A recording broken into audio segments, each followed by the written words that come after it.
माननीय मंत्री जी, item number 1। हाँ जी, एक minute ji.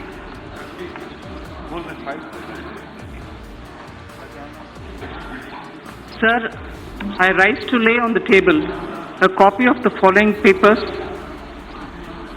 report of the 15th Finance Commission for the year 2020-2021, explanatory memorandum on the action taken on the recommendations contained in the report of the 15th Finance Commission. Item number 2, Shrimati Nirmala Sitharaman ji, नए दशक का पहला आम budget में मैं आप सबका अभिनंदन करता हूं, स्वागत करता हूं। Sir, I rise with your permission to present a statement of the estimated receipts and expenditure of the Government of India for the year 2020-2021.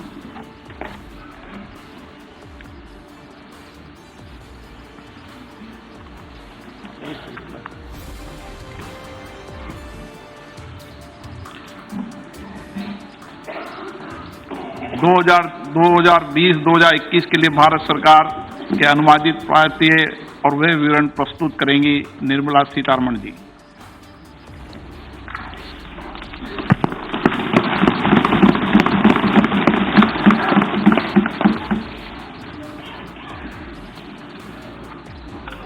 I rise to present the budget for the year 2020-2021. Sir, in May 2019, Prime Minister Modi received a massive mandate to form the government again. With renewed vigor, under his leadership, we commit ourselves to serve the people of India with all humility and dedication. People of India have unequivocally given their Janadesh for not just political stability and also reposed faith in our economic policy. This is the budget to boost their incomes and enhance their purchasing power. Only through higher growth we can achieve that and have our youth gainfully and meaningfully employed. Let our businesses be innovative, healthy, and solvent with use of technology. For today's youth, born at the turn of the century, for every member of the scheduled castes and scheduled tribes who seek a better life, for every woman wishing to stand up and get counted, for every individual from the minority sections of our society, this budget aims to give and have your aspirations and hopes addressed. We wish to open up vistas for a vibrant and dynamic economy with a gentle breeze of new technology. This vibrant India shall be a caring society which shall attend to its weak, the old, and the vulnerable among its citizens. During 2014-19, our government brought in a paradigm shift in governance. This shift was characterized by a twin focus: fundamental structural reform and inclusive growth. Fundamentals of the economy are strong, and that has ensured macroeconomic stability. Inflation has been well contained. Banks saw a thorough cleaning up of accumulated loans of the past decade, and then they were recapitalized. Companies were provided an exit through the IBC. Several steps on the formalization of the economy were taken up. Of the structural reforms, the goods and services tax, the GST, has been the most historic in our country.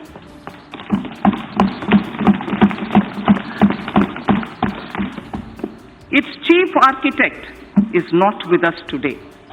I pay homage to the visionary leader, late Sri Arun Jaitley. At the time of rollout of GST, he had said, and I quote,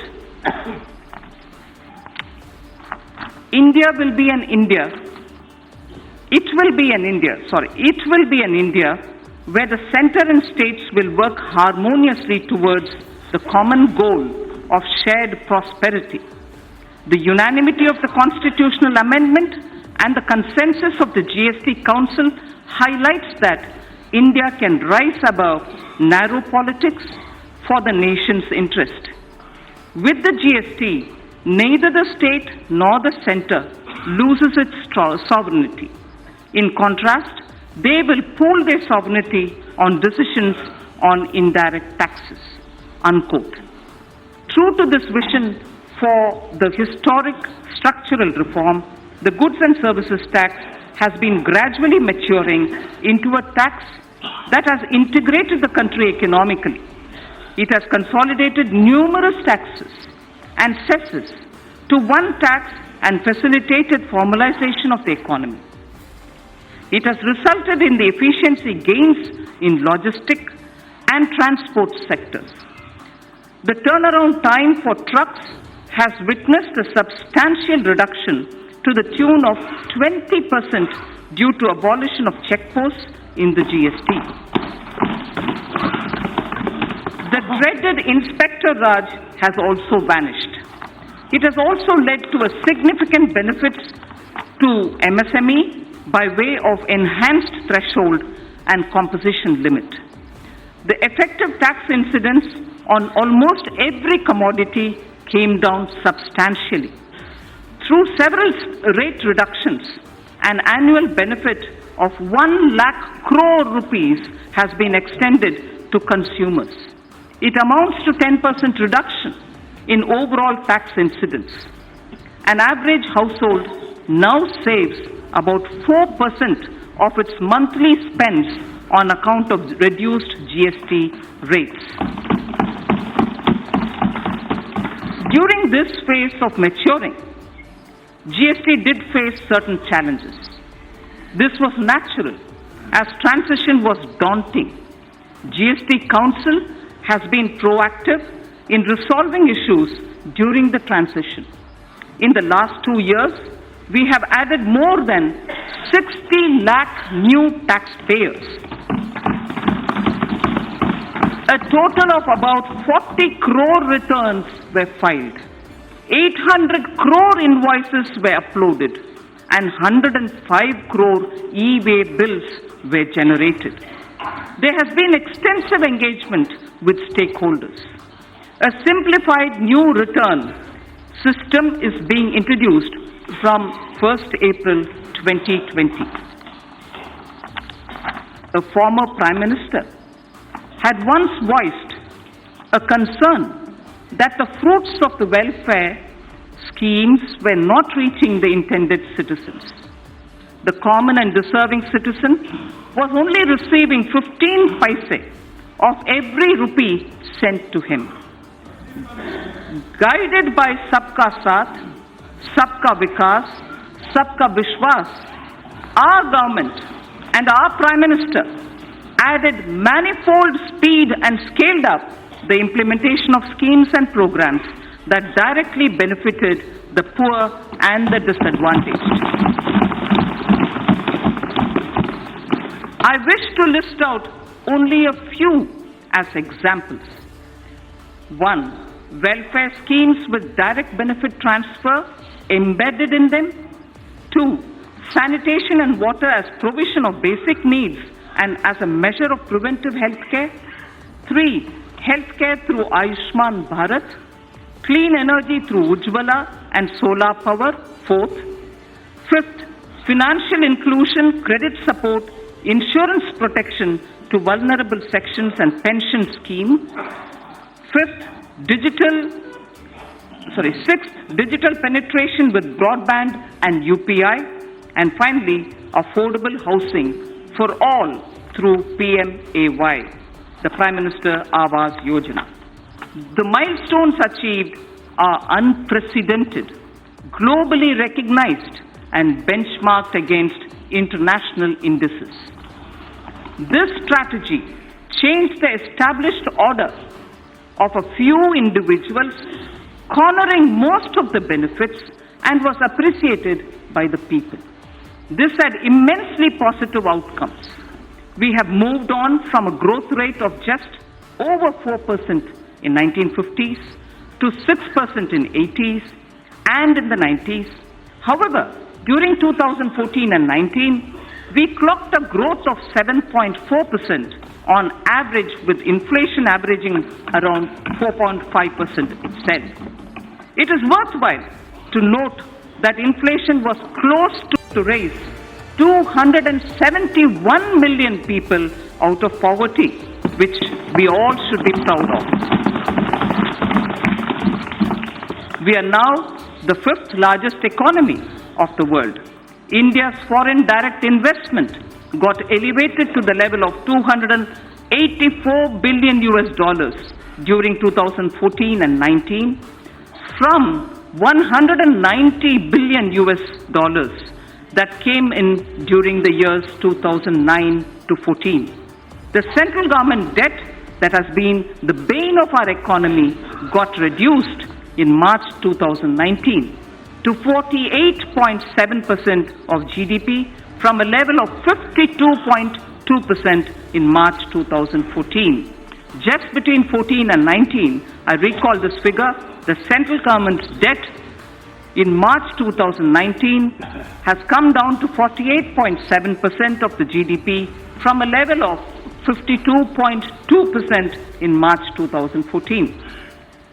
With this backdrop, our government shall work towards taking the country forward so that we can leapfrog to the next level of health, prosperity, and well-being.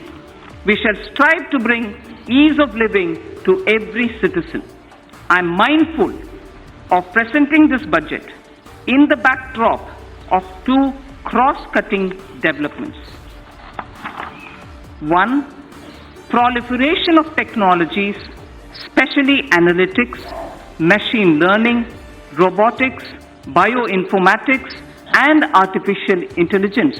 And also, number two, the number of people in the productive age group, that is 15 to 65 years of age in India, being at its highest.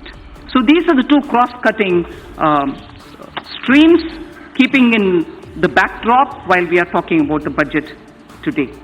This combination is special to contemporary India. Across the world, if there is a shrinking of globalization, equally there is a debate on the efficacy of monetary policy too. The efforts we have made in the last 5 years and the energy, the enthusiasm and the innovation of our youth are the ignition required to push forward.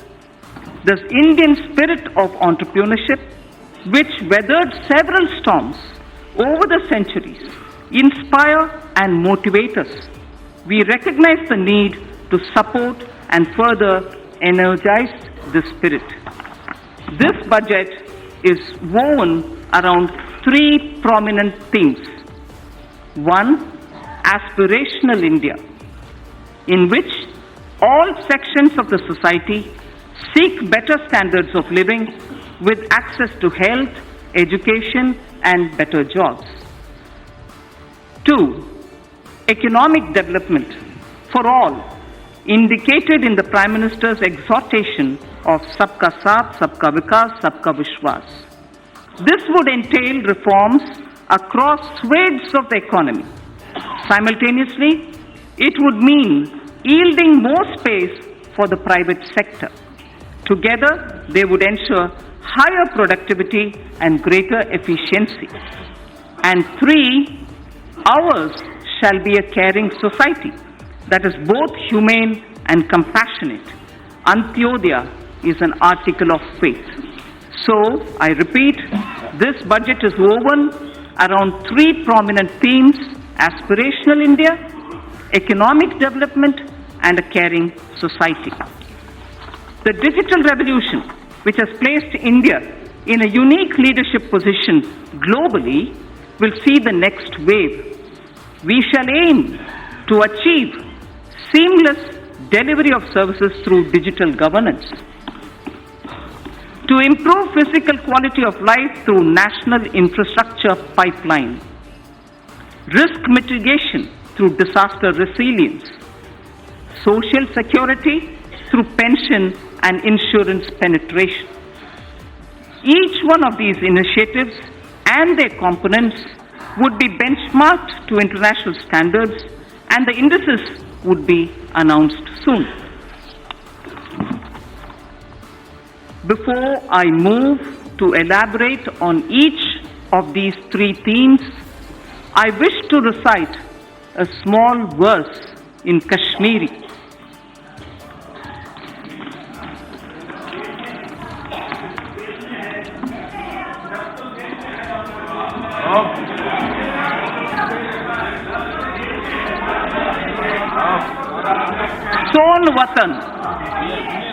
सोन वतन गुलजार शालीमार ह्यूं, सोन वतन गुलजार शालीमार ह्यूं, दलमन फोलवून पंपोश ह्यूं, नवजवान अन हुंद भूषण खुमार ह्यूं, म्योन वतन च्योन वतन सोन वतन Nundboni Vatan. I'll read this in Hindi, not as a poem, but for the meaning.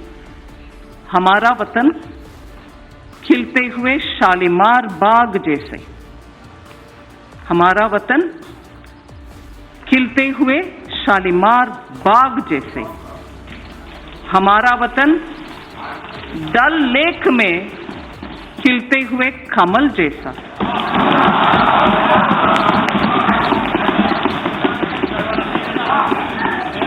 नवजवानों के गरम खून जैसा,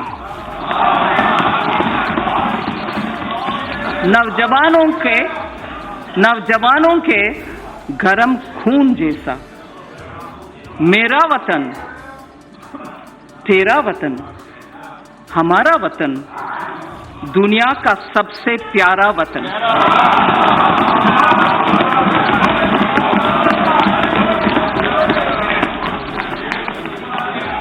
It is everything that we do here, everything that we speak through the budget, and everything that this government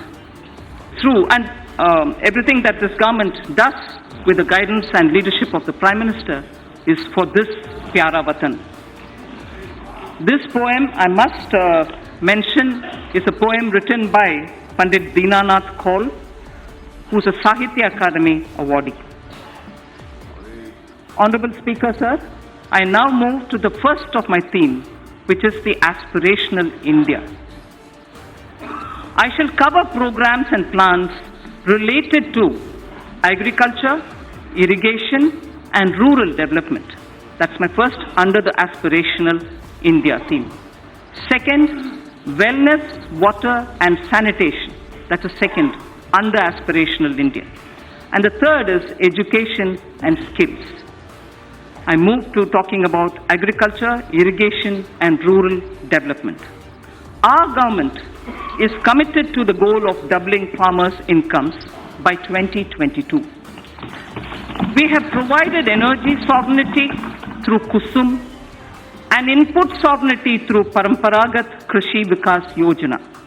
We have provided resilience for 6.11 crore farmers insured under Pradhan Mantri Fasal Bima Yojana. Focus on cultivation of pulses, expansion of micro-irrigation through Krishi Sinchai Yojana have raised the self-reliance of the country.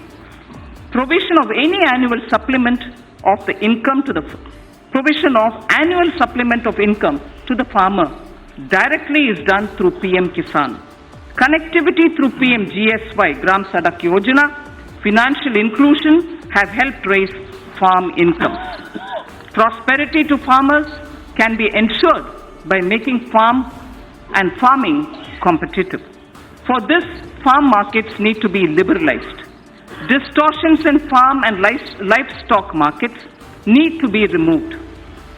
Purchase of farm produce, logistics, agri-services need copious investments. Substantial support and hand-holding of farm-based activities such as livestock, apiary, and fisheries need to be provided for. Farmers desire integrated solutions covering storage, financing, and processing and marketing. Adopting sustainable cropping patterns and bringing in more technology are integral to our plan. All this and more can be achieved through working with and in cooperation with the states. The following 16 action points indicate our focus. We propose to encourage those state governments who undertake implementation of following model laws already issued by the central government. My first of the action points, 16 action points, but the first one is to encourage those state governments who undertake implementation of following model laws which are already passed and issued by the central government. First, Model Agricultural Land Leasing Act of 2016. Model Agricultural Produce and Livestock Marketing Act of 2017. Model Agricultural Produce and Livestock Contract Farming and Services Promotion and Facilitation Act of 2018. So 3 model agriculture related laws we would like state governments to consider favorably. Second of the 16 action points, water stress related issues are now a serious concern across the country. Our government is proposing comprehensive measures for 100 water stressed districts. Our government is proposing comprehensive measures for 100 water stressed districts. Third of the 16, in the budget speech of July 2019, I had stated that Annadata can be Urja Data also. The PM Kusum scheme removed farmers' dependence on diesel and kerosene and linked pump sets to solar energy. Now I propose to expand the scheme to provide 20 lakh farmers for setting up standalone solar pumps. Further, we shall also help another 15 lakh farmers solarize their grid-connected pump sets. In addition, a scheme to enable farmers to set up solar power generation capacity on their fallow and barren lands and to sell it to grid would be operationalized. Speaker, sir, this is a major step forward in which we are saying that farmers, if they have fallow or barren lands, now will be helped to set up solar power generation units so that they can then sell that which is being generated, solar power, to the grid, and through the grid, having given the solar power from their barren land, they will be able to make a living out of their barren land also. Fourth of the 16, our government shall encourage balanced use of all kinds of fertilizers, including the traditional organic and other innovative fertilizers. This is necessary step to change the prevailing incentive regime which encourages excessive use of chemical fertilizers. So this is an important point. I'd like to repeat it. This is a necessary step to change the prevailing incentive regime which encourages excessive use of chemical fertilizers. Honorable Speaker, sir, in Tamil Nadu, there was a very wise old woman saint poet who lived more than 3,000 years ago. And she had used every letter of the Tamil alphabet to teach children moral stories. Not stories, moral lines. Each line was only 3-worded ones. They were very simple ones. They are called Aati Chudi, written by Avvayar. Whilst talking about effective use of land, taking care of your land, removing weeds and making sure you tend to it properly, she had just used 3 words in a little sentence, which says it all. And that's exactly what our Prime Minister is aiming to achieve, so that the farmlands are used with proper manure, not excessive manure, and limited water to grow their grains. Bhumi Tirutti Un is the line from Attichudi, which was said by a saint poet, a woman called Avayar. Bhumi Tirutti Un. First tend to your land, take care that you're not excessively leaving it, and then trying to take a crop out of it. So the fifth point out of my 16 action points. India has an estimated capacity of 162 million metric tons of agri-warehousing, cold storage, reefer van facilities, and so on. NABARD will undertake an exercise to map and geotag them. In addition, we propose creating warehousing in line with Warehouse Development and Regulatory Authority WDRA norms. Our government will provide viability gap funding for setting up such efficient warehouses in the block or taluk level. This can be achieved where states can facilitate with land and are on PPP mode. Food Corporation of India and Central Warehousing Corporation shall undertake such warehouse building on their own land too. Sixth action point. As a backward linkage, a village storage scheme is proposed to be run by SHGs. This will provide farmers a good holding capacity and reduce their logistics cost. Women SHGs can avail of Mudra or NABARD assistance and regain their position as Dhanya Lakshmi. We've heard of Dhana Lakshmi often, and many of us are familiar with Dhanya Lakshmi, and I'm sure many of us do recall the days when women in the villages were the ones who kept the seed for the entire village, and they would distribute seeds as and when a farmer required it. So we would like to restore women SHG groups to play that role or at the village level as Dhanya Lakshmis, being assisted by Mudra and being assisted by NABARD. To build a seamless national cold supply chain for perishables inclusive of milk, meat and fish, the Indian Railways will set up a Kisan Rail through PPP arrangements. There shall be a refrigerated coaches in express and freight trains as well, so that perishable goods can be quickly, easily within the country transported, and the benefit will accrue to the farmers. Krishi Udan will be launched by the Ministry of Civil Aviation, not just trains. Krishi Udan will be launched by the Ministry of Civil Aviation on international and national routes.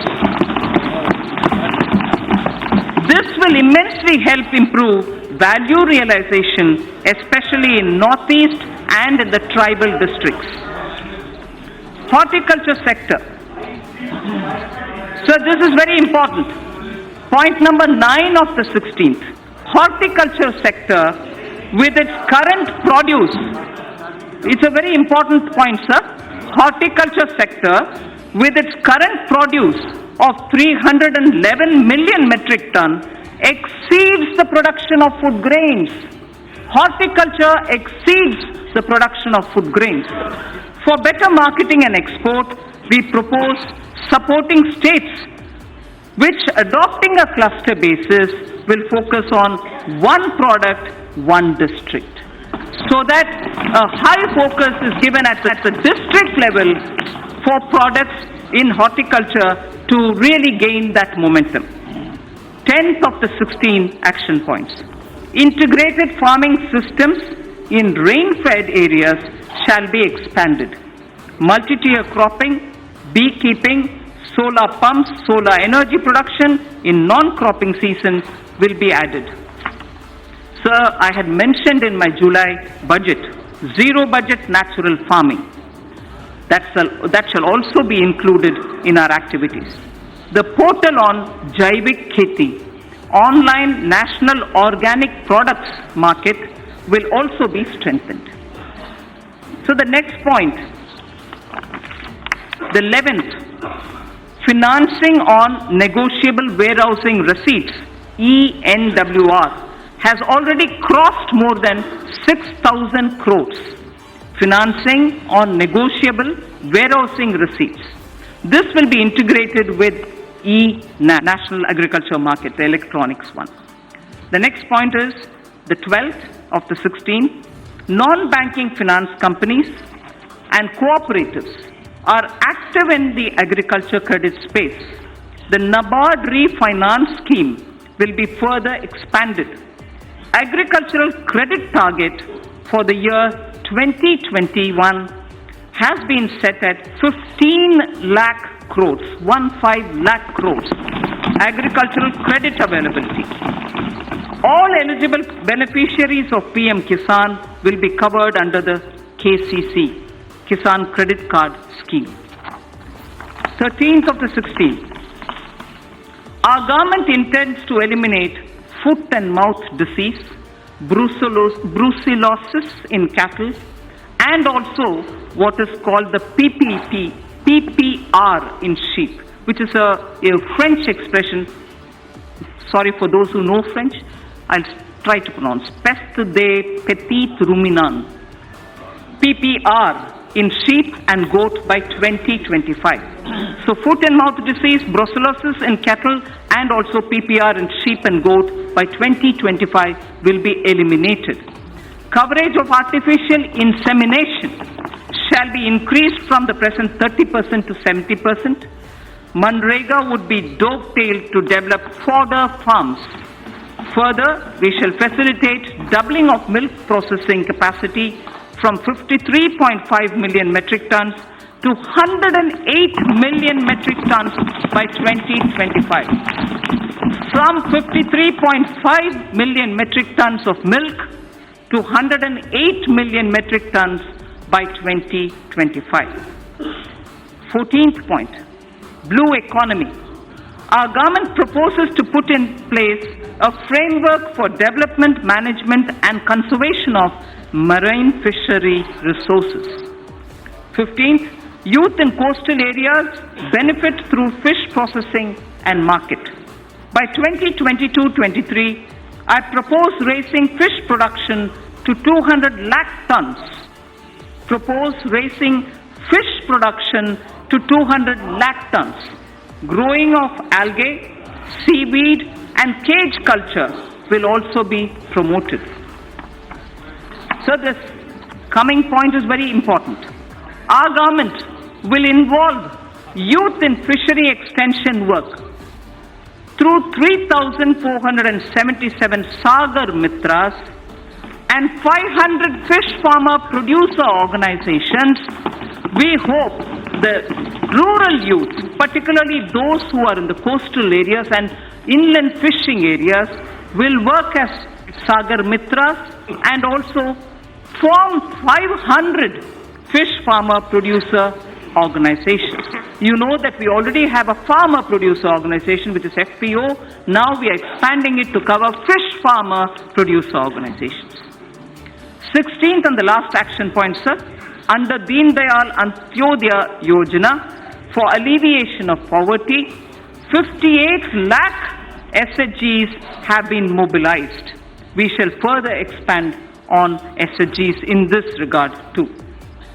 Now, for the fund allocation, for the 16 different steps that I have announced, they are being stated under two broad categories.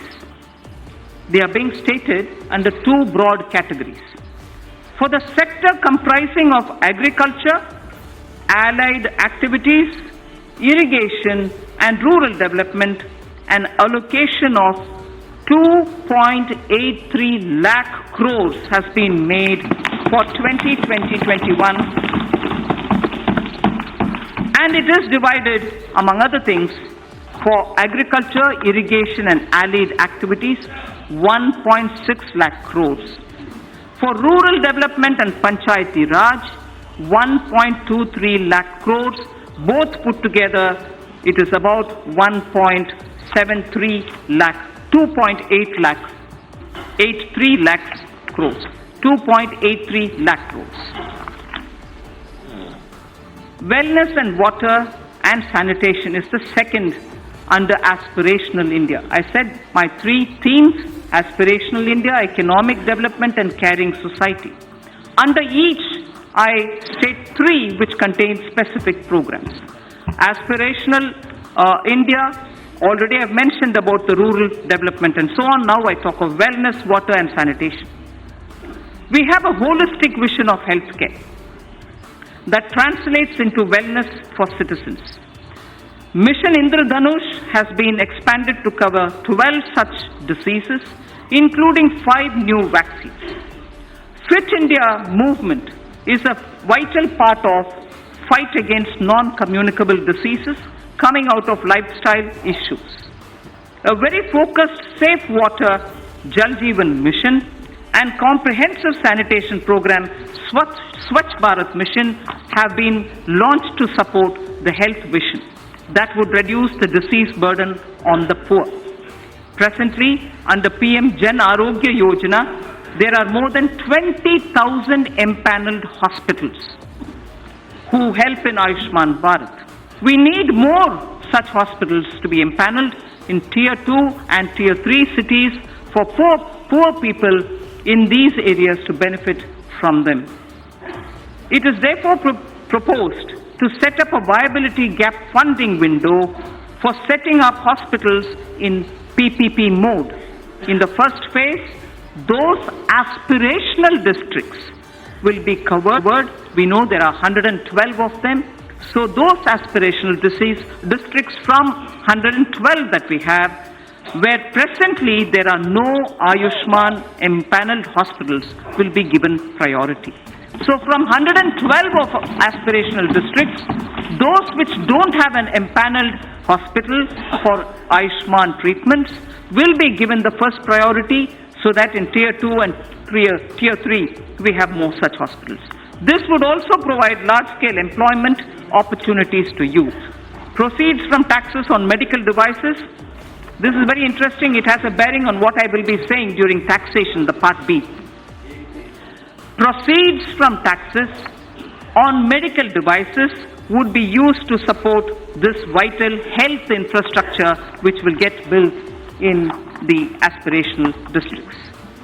Using machine learning and artificial intelligence in the Ayushman Bharat scheme, health authorities and the medical fraternity can target diseases with an appropriately designed preventive regime. TB harega, desh jeetega. TB harega, desh jeetega. This campaign has been launched. I propose to strengthen this campaign to realize our commitment to end tuberculosis by 2025. I propose to expand also Jan Aushadhi Kendra scheme to all districts, offering 2,000 medicines and 300 surgicals by 2024. I have provided for the health sector about 69,000 crores, that is inclusive of 6,400 crores for Prime Minister Jan Arogya Yojana. So now the important point on sanitation. Our government is committed to ODF Plus. We know ODF is already there, launched, successfully sort of covered, saturation reached. But our government is committed to ODF Plus in order to sustain ODF behavior, because it has a lot of impact. If behavioral patterns don't remain consistent, it can have a negative bearing. So our government is committed to ODF Plus in order to sustain ODF behavior and to ensure that no one is left behind. Now more needs to be done towards liquid and grey water management. Focus would also be on solid waste collection, source segregation and processing. The total allocation for Swachh Bharat mission is about 12,300 crores for this year, 2020-21. Aiming to provide piped water supply to all households, Prime Minister announced from the Red Fort the Jal Jeevan mission. Our government has approved 3.6 lakh crore for this mission. 3.60 lakh crore for this mission is being approved. This scheme also places emphasis on augmenting local water resources, recharging existing sources, and will promote water harvesting and desalination. Cities over 1 million population will be encouraged to meet this objective during the current year itself. During the year 2021, this scheme would be provided a budget exclusively of 11,500 crores. So I now move to the third under Aspirational India, education and skills. The third and the final item under Aspirational India is education and skills. By 2030, India is set to have the largest working age population in the world. Not only do they need literacy, but they need both job and life skills. Dialogues have been held with state education ministries, members of parliament, and other stakeholders about education policy. Over 2 lakh suggestions were also received. The new education policy will be announced soon. It is felt that our education system needs greater inflow of finance to attract talented teachers, innovate and build better labs. Therefore, steps would be taken to enable sourcing external commercial borrowings and FDI so as to deliver higher quality education. Students in general stream, as opposed to those in services or technology stream, sciences and technology stream, need their employment opportunities improved. About 150 higher education institutions will start apprenticeship embedded degree diploma courses by March 2021. The government proposes to start a program whereby urban local bodies across the country would provide internship opportunities to fresh engineers for a period up to 1 year. So local bodies, as you know, do undertake a lot of public work program, and their manpower is also limited. But yet, young engineers who are ready to serve for the purpose of learning how it is to work with the government are also going around seeking opportunities. So here we have created an opportunity by saying urban local bodies should now give opportunity for fresh engineers so that they can help them plan better and in turn also learn as an intern under the local bodies. So this is for a period of 1 year that we've opened up. In order to provide quality education to students of deprived section of the society as well as those who do not have access to higher education, it is proposed to start a degree level full-fledged online education program. This shall be offered only by institutions who are ranked within top 100 in the National Institutional Ranking Framework. Initially, only a few such institutions would be asked to offer such programs. Sir, India should also be a preferred destination for higher education. Hence, under its Study in India program, an IND-SAT exam is proposed to be held in Asian and African countries. It shall be used for benchmarking foreign candidates who receive scholarships for studying in Indian higher education centers. A national police university and a national forensic science university are being proposed in the domain of policing science, forensic science and cyber forensics. There is a shortage of medical doctors. There is a shortage of qualified medical doctors, both general practitioners as well as specialists. In order to meet this requirement, it is proposed to attach a medical college to an existing district hospital in PPP mode. Those states that fully allow facilities of the hospital to the medical college and wish to provide land at a concession would be able to receive viability gap funding from the center. Details of the scheme would be worked out soon, so we aim to have at the district level with hospitals which are being extended for medical college training and also for producing more doctors, viability gap funding will also be extended. So the National Board of Examination imparts PG medical qualification, diploma and fellow of National Board, DNB and FNB. The government will therefore encourage large hospitals with sufficient capacity to offer resident doctors the DNB and FNB courses under the National Board of Examinations. There exists a huge demand for teachers, nurses, paramedical staff and caregivers all abroad. There exists a huge demand abroad for teachers, nurses, paramedical staff and caregivers.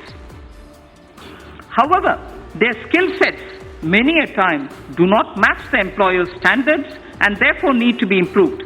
I propose that a special bridge course be designed by the Ministries of Health, Skill Development together with professional bodies to bring in equivalence. Language requirements of various countries need also to be included. All these should be achieved through a special training package. Our government proposes to provide about 99,300 crores for education sector in 2021 and about 3,000 crores for skill development. So I move to the second theme, economic development. Aspirational India, economic development and caring society. I'm now talking on economic development. And in economic development, industry, commerce and investment are the ones which come first in our. So the most important thing as an introduction I'd like to say here, the guilds of Saraswati Sindhu civilization and the Harappan seals are remarkable. Saraswati Sindhu civilization is about 4,000 before the Common Era. The seals in particular belong to 3,300 BCE, before the Common Era. Words from the Indus script, which are all hieroglyphs, have been deciphered. Words from those hieroglyphs have been deciphered. Interesting words which we need to know when we're talking about commerce and industry. Commerce and trade-related words show how India for a millennia has been a continuing civilization with rich skills in metallurgy, rich skills in trading and so on. Sreni is a word found in the Harappan seals, which means guild. Seti is a word found in the Harappan seals, which means wholesale merchant. Seti was a wholesale merchant in the Sindhu civilization, Saraswati Sindhu civilization. Poddar is an assayer of metal into treasury. And also, India is a continuing maritime power in terms of commerce and industry. Sakara Khurmi is using word which shows blacksmithery and also iron and tinsmithery existed that time. So, India's commerce, India's industry, India's trade in such materials which were all unique to India have existed and continues to exist over the millennia. So entrepreneurship has always been the strength of India. That's the point I wanted to explain. I'm sure many members already know it and therefore they're a bit restless. Entrepreneurship has always been the strength of India. Even today, young men and women have given up greener pastures elsewhere to contribute to India's growth. They are risk-taking and come up with disruptive solutions to festering challenges. Equally, established old industries are resetting themselves in a changing global domestic situation. Global and domestic situation. We recognize the knowledge, skills and risk-taking capacities and capabilities of our youth. He is no longer a job seeker. He is a creator of jobs. Now we wish to create more opportunities and remove roadblocks from this path. I propose to set up an investment clearance cell that will provide end-to-end facilitation and support, including pre-investment advisory, information related to land banks, and facilitate clearances at the center and also in the state level. It will work through a portal. There is a case for maximizing the benefits of three separately developing economic activities. The upcoming economic corridors, revitalization of manufacturing activities, and technology and the demands for aspirational classes. We have to benefit from their convergence. Hence, it is proposed to develop 5 new such smart cities in collaboration with states and in PPP mode. Such sites would be chosen that offer the best choices in terms of the aforementioned principles. India needs to manufacture networked products that will make it a part of global value chains. This in turn gets more investment and generates more employment for our youth. Electronics manufacturing industry is very competitive and India has shown its cost advantages. The potential of this industry in job creation is immense. India needs to boost domestic manufacturing and attract large investments in the electronics value chain. Here I propose a scheme focused on encouraging manufacture of mobile phones, electronic equipment, and semiconductor packaging. The details will be announced sooner. With suitable modifications, this scheme can be adapted for manufacturing of medical devices too. India, sir, imports significant quantity of technical textiles worth $16 billion every year. To reverse this trend and to position India as a global leader in technical textiles, a national technical textiles mission is proposed with a 4-year implementation period from 2020-21 to 23-24 at an estimated outlay of 1,480 crores. Honorable Speaker, sir,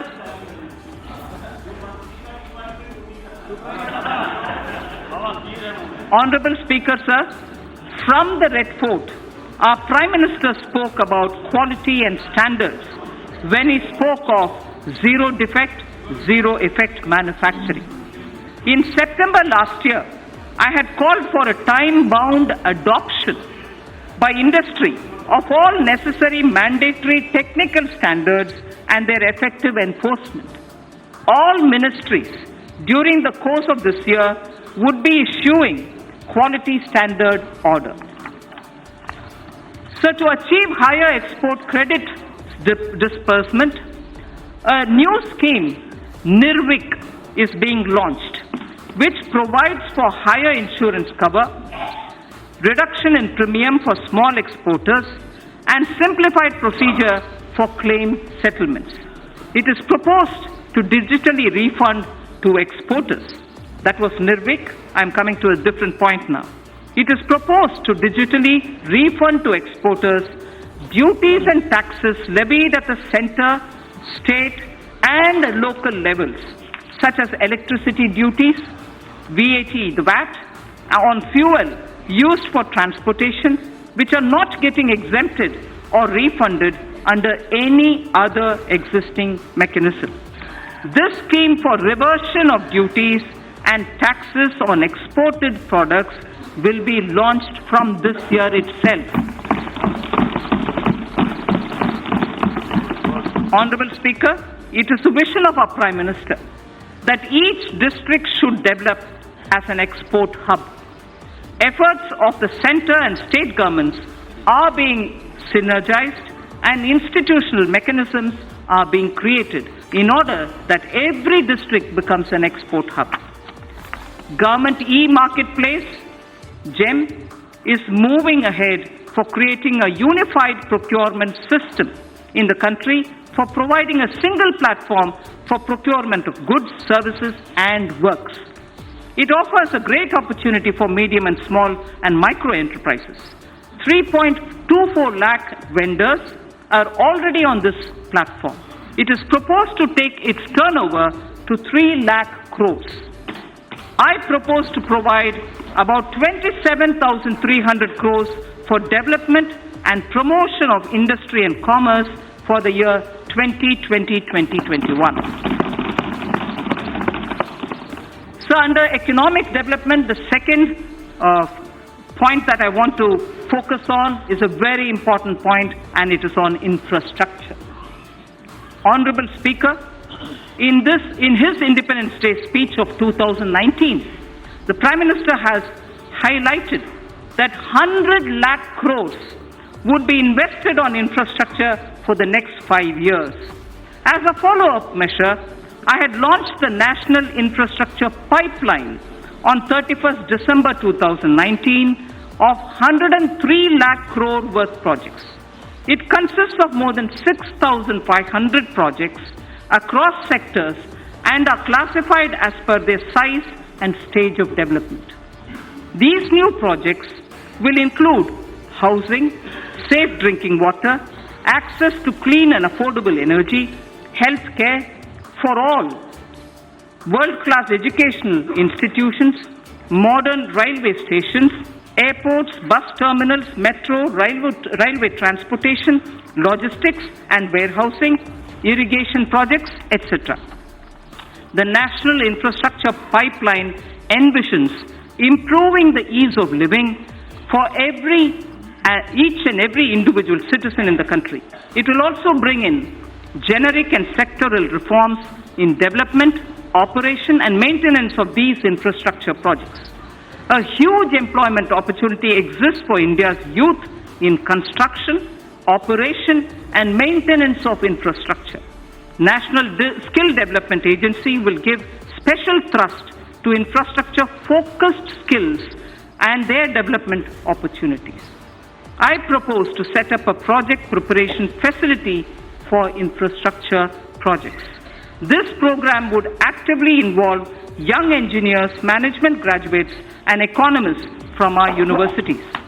It is also proposed to direct all infrastructure agencies of the government to involve youth power in startups. They will help in rolling out value-added services in quality public infrastructure for citizens. A national logistics policy will soon be released.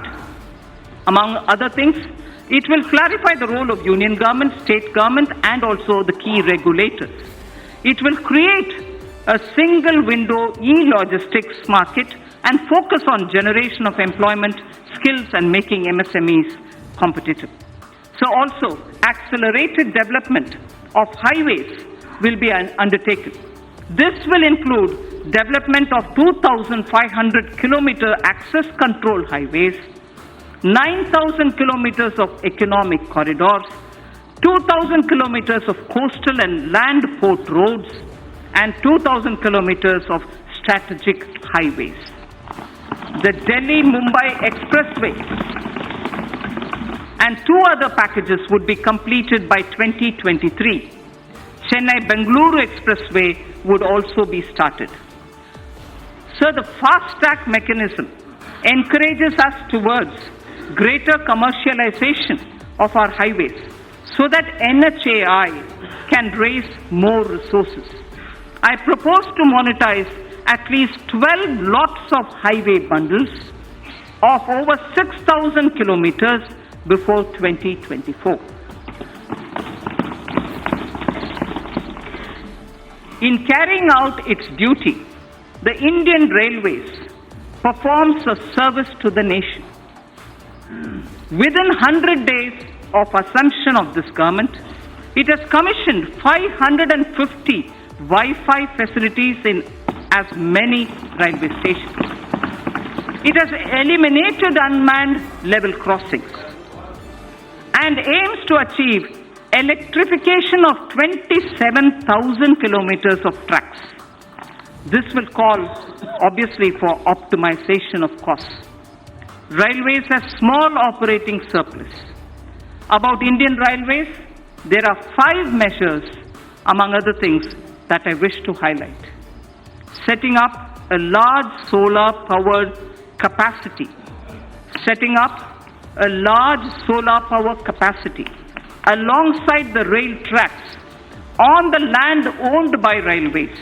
A proposal is under consideration. 4 station redevelopment projects and operation of 150 passenger trains would be done through PPP modes. The process of inviting private participation is underway. More Tejas type trains will connect iconic tourist destinations. High-speed train between Mumbai and Ahmedabad would be actively pursued. 148-kilometer Bengaluru suburban transport project at a cost of 18,600 crores would have fares on metro model. Central government would provide 20% of the equity, and it will also facilitate external assistance up to 60% of the project cost. Sir, our seaports need to be more efficient. Technology has to be used to improve performance. A governance framework keeping with global benchmarks needs to be put in place. This government would consider corporatizing at least one major port and subsequently its listing on the stock exchanges. Inland waterways received a boost. Inland waterways received a boost in the last 5 years. The Jal Vikas Marg on National Waterway 1 will be completed. Further, the 890-kilometer Dhubri-Sadiyar connectivity in Assam will be done by 2022.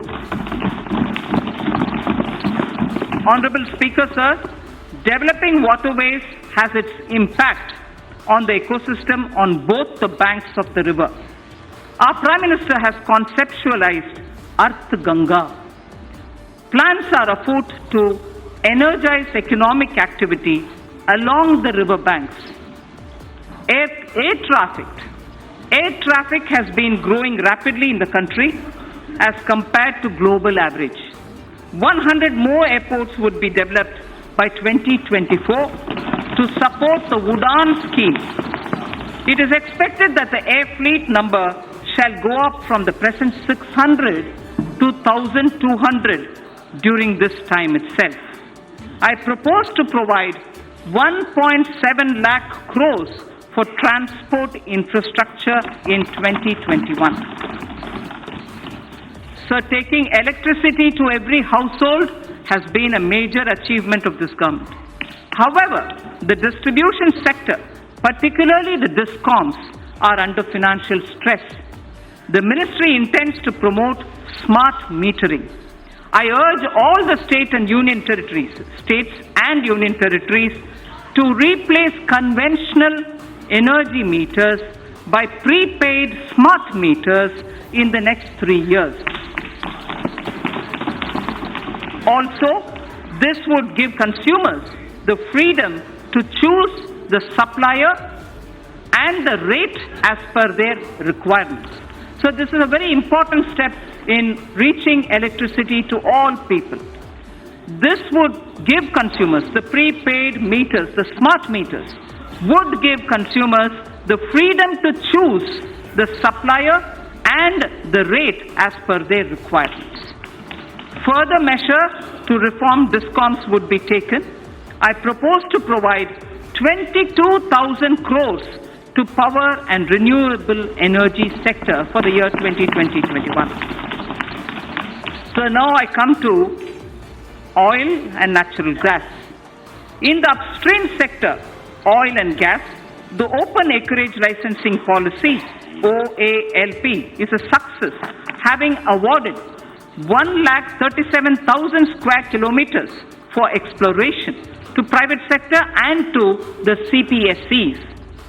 City gas distribution rights are also awarded. Further, it is proposed to expand the national gas grid from the present 16,200 kilometers. At the moment, it is 16,200 kilometers only. We propose to expand it to reach 27,000 kilometers. To deepen the gas markets in India, further reforms will be undertaken to facilitate transparent price discovery and also ease of transactions. So I come to talking about the new economy now. The new economy is based on innovations that disrupt established business models. Artificial intelligence, Internet of Things, 3D printing, drones, DNA, data storage, quantum computing, etc. are all rewriting the world economic order. India has already embraced a new paradigm such as the sharing economy with aggregator platforms displacing conventional businesses. Government has harnessed new technologies to enable direct benefit transfers and financial inclusion on a scale like never before. It's now a cliche, data is the new oil. And it is true that analytics, fintech, and Internet of Things are changing the way we deal with our lives. To take advantage of this, I propose to bring out soon a policy to enable private sector to build data center parks throughout the country. Building data center parks throughout the country. It will enable our firms to skillfully incorporate data in every step of their value chains. Our vision is that all public institutions at the Gram Panchayat level, such as Anganwadis, health and wellness centers, government schools, PDS outlets, post offices, and police stations will all be provided with digital connectivity. So, the fiber to home FTTH connections through BharatNet will link 100,000 Gram Panchayats this year itself. 1 lakh Gram Panchayats this year itself will be connected to the optical fiber FTTH program. It is proposed, therefore, to provide 6,000 crores to BharatNet program 2020-21. We need to expand the base for knowledge-driven enterprises. Intellectual property creation and protection will play an important role. Several measures are proposed in this regard, which will benefit the startups. A digital platform would be promoted that would facilitate seamless application and capture IPRs. Also, in an institute of excellence, a center would be established that would work on the complexity and innovation in the field of intellectual property. Honorable Speaker, sir, knowledge translation clusters would be set up across the different technology sectors, including new and emerging sectors, for designing, fabrication, and validation of proof of concept, and further scaling up technology clusters, harboring such test beds and small-scale manufacturing facilities would be established. Mapping of India's genetic landscape is critical for next-generation medicine, agriculture, and for biodiversity management. To support this development, we will initiate 2 national-level science schemes to create a comprehensive database. The government proposes to provide early life funding, including seed fund, to support ideation and development of early-stage startups. So critical to our quantum technology. Quantum technology is opening up new frontiers in computing, communications, cybersecurity with widespread applications. It is expected that a lot of commercial applications would emerge from theoretical constructs which are developing in this area. It is proposed to provide an outlay of 8,000 crores over a period of 5 years for the national mission on quantum technologies and applications. India would probably be the 3rd biggest and pioneering nation if we are able to break into this technology of quantum technology related to computing and other applications. Sir, I come to the third theme, the last theme in my part A, after which, of course, I will speak of a few others. Caring society. In our third theme, we focus on women and child, social welfare, culture and tourism, and also on environment and climate change. Women and child and social welfare, sir. I am pleased to inform the House that Beti Bachao, Beti Padhao has yielded tremendous results. Gross enrollment. Sir, if you hear the data, I think it's important not to politicize issues related to women. Beti Bachao, Beti Padhao has yielded tremendous results. Gross enrollment ratio of girls across all levels of education is now higher than boys. At elementary level, it is 94.32% as against 89.28 for boys. At secondary level, it is 81.32% as compared to 78% for boys. At higher secondary level, girls have achieved a level of 59.70 compared to only 57.54% for boys. So girls are actually under Beti Padhao benefiting from the scheme. Health of mother.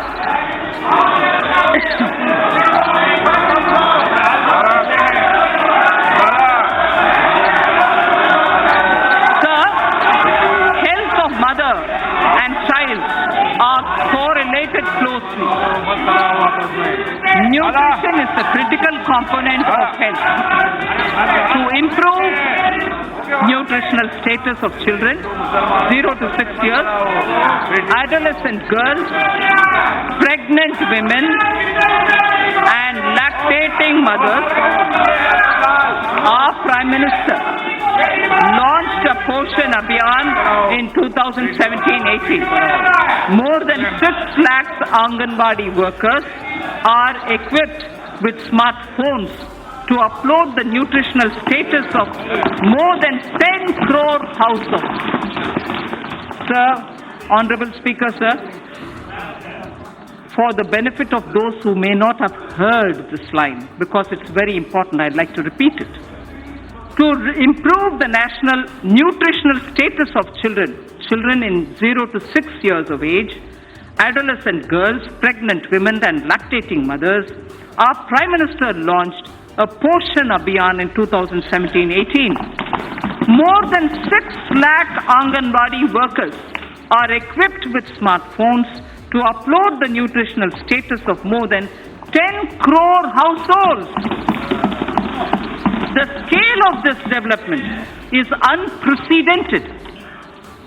So the next is, women's age of marriage was increased from 15 years to 18 years in 1978 by amending erstwhile Sharda Act of 1929. As India progresses further, opportunities open up for women to pursue higher education and careers. There are imperatives of lowering MMR, maternal mortality rate, as well as improvement of nutrition levels. Entire issue about age of girl entering motherhood needs also to be seen in this light. I propose to appoint a task force that will present its recommendations in 6 months' time. I propose to provide 35,600 crores for nutrition-related programs for the financial year 2020-2021. So in continuing with our government's commitment to welfare of women, this budget provides for about 28,600 crore for programs that are specific to women. Our government is determined that there shall be no manual cleaning of sewer systems or septic tanks. Suitable technologies for such tasks have been identified by the Ministry of Housing and Urban Affairs. The ministry is working with urban local bodies for the adoption of these technologies. We will now take this to its logical conclusion. We will now take it एक minute बंद to मैं सभी माननीय सदस्यों से आग्रह करूंगा आपको बजट पर पर्याप्त समय और पर्याप्त अवसर दूंगा, उस समय आप बोलना, और दादा विशेष रूप से आपको बोलने की परमिशन दूंगा. Thank you, sir. No Thank you, Speaker, sir. We will now take this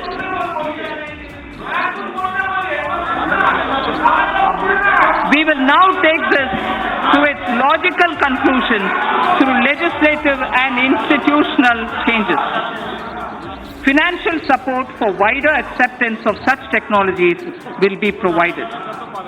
In furthering this government's commitment towards the welfare of scheduled castes and other backward classes, I propose a budget provision of about 85,000 crores for 2020-21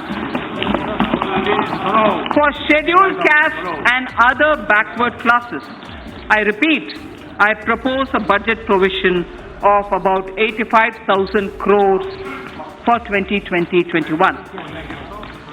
In furthering the development and welfare of scheduled tribes, sir, I provide in the budget for the year 2020-21 an amount of 53,700 crores.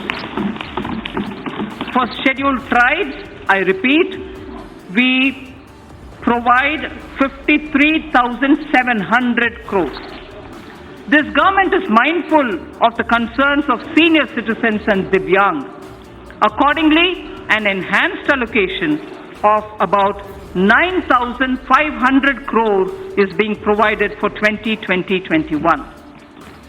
So now I move to the second of the third topic theme that I have, which is culture and tourism. Our government proposes to establish an Indian Institute of Heritage and Conservation under Ministry of Culture. It shall have the status of a deemed university to start with. Acquisition of knowledge in disciplines such as museology and archaeology are essential for collecting and analyzing scientific evidence of such findings and for dissemination through high-quality museums. Currently, lack of trained manpower is a handicap for both these disciplines, and therefore it also has a negative impact on tourism. 5 archaeological sites would be developed as iconic sites with on-site museums. They are Rakhi Ghadi, Haryana; Hastinapur, Uttar Pradesh; Shiv Sagar in Assam; Dholavira, Gujarat; Adichanallur, Tamil Nadu. I repeat, 5 archaeological sites would be developed as iconic sites with on-site museums. They are Rakhi Ghadi, Haryana; Hastinapur, Uttar Pradesh; Shiv Sagar, Assam; Dholavira, Gujarat; and Adichanallur in Tamil Nadu.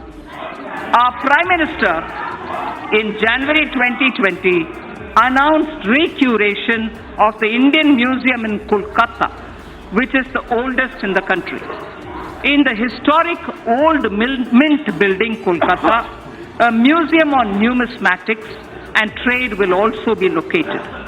4 more museums from across the country shall be taken up for renovation and recuration so that a world-class experience can be offered to our visitors. Our government shall also support setting up of a tribal museum in Ranchi, Jharkhand. So I spoke about the Sindhu-Saraswati civilization. A maritime museum would be set up at Lothal, the Harappan Age maritime site near Ahmedabad, by the Ministry of Shipping, I propose to provide 3,150 crore for Ministry of Culture for the year 2021. Sir, India has moved up from the rank 65 in 2014 to 34 in 2019 in the Travel and Tourism Competitive Index, the World Economic Forum's index. Foreign exchange earnings grew 7.4% to 1.88 lakh crores for the period January to November 2019 from 1.75 lakh crores. From 1.75 lakh crores, it has gone up to 1.88 lakh crores. Growth of tourism directly relates to growth and employment. States have a critical role to play. I expect the state governments to develop a roadmap for certain identified destinations and formulate financial plans during 2021 against which specified grants will be made available to the states from the center in the year 2020-21. For purpose of tourism promotion, sir, I propose to allocate 2,500 crores for 2020-2021. So I now move to the third under this theme, environment and climate change. In September 2019, the Prime Minister has launched the Coalition for Disaster Resilient Infrastructure with its secretariat in Delhi. This global partnership is the second such initiative, international initiative, after the launch of, as members would recall, after the launch of International Solar Alliance. That was in 2015. This global partnership will help in addressing a number of sustainable development goals, as also the aims of Sendai framework. It will enhance climate change adaptation with a focus on disaster resilient infrastructure. India submitted its nationally determined contribution under the Paris Agreement in 2015 on a best effort basis, keeping in mind the development imperative of our country. Its implementation effectively begins from 1st January 2021. Our commitments as action will be executed in various sectors. Honorable Speaker, sir, I interrupt here only to say this is a very important point because a lot of our commitments which have been given in the Paris Climate Change Conference on best effort basis will start kicking in from 1st January 2021. Our commitments as action will be executed in various sectors by the departments and ministries concerned through a normal budget process. They will do it through the normal budgeting process. There are, however, yet thermal power plants that are old and their carbon emission levels are very high. For such power plants, we propose that utilities running them would be advised to close them if their emission is above the preset norms. The land so vacated can be put to alternative uses. In large cities having population above 1 million, clean air is a matter of concern. I'm sure a lot of our members will be keen to know about what steps are being taken for cities and clean air. The government proposes, Honorable Speaker, to encourage such states that are formulating and implementing plans for ensuring cleaner air in cities above 1 million. Parameters for the incentives would be notified by the Ministry of Environment, Forests and Climate Change. Allocation for this purpose is 4,400 crores for 2020-2021. So there is something which, before I move to talking about governance, because the three themes that I put before the members is coming to a close, I fall back on the wise words of Thiruvalluvar. And this, it's very important, sir. We've heard several words of wisdom from Thiruvalluvar. Thiruvalluvar has spoken about what a good country is. what a good country is actually got to be like, and what makes up for jewels of a good country. I first read it in Tamil, then I'll give you the meaning. Pini inmai, selvam, vilai inbam, ஏமம். பிணி இன்மை, செல்வம், விளைவின்பம், ஏமம். அணி என்ப நாட்டின் வைந்து. அணி என்ப native வைந்து. There are 5 what Thiruvalluvar says, which are jewels for a good country. The first is pini inmai, meaning the country will have to be without epidemics or illnesses, major illnesses. The second, he says, it should be wealthy. It should have wealth. It should have wealth. Vilai. It should also have vilachal. In the sense, from the fields, it should have good crops. It should have inbam. It should have happiness. It also should have aimam, which is security and safety of the country. So the 5 jewels. 5 jewels. Pini inmai, selvam, vilaivinbam, aimam, and inbam. Prime Minister Modi,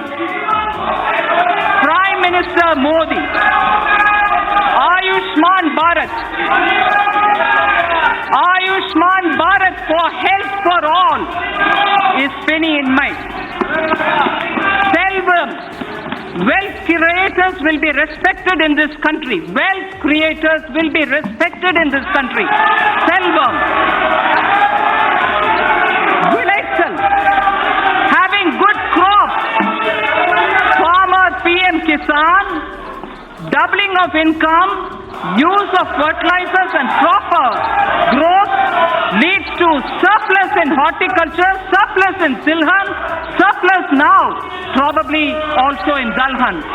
So the Prime Minister's program at health, at creating and giving respect for wealth creators and improving agricultural output and looking at ease of living, bringing happiness to people, and above all, the 5th, aimam. This country's national security.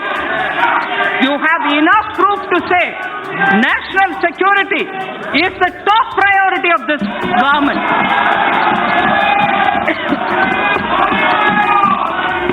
So, if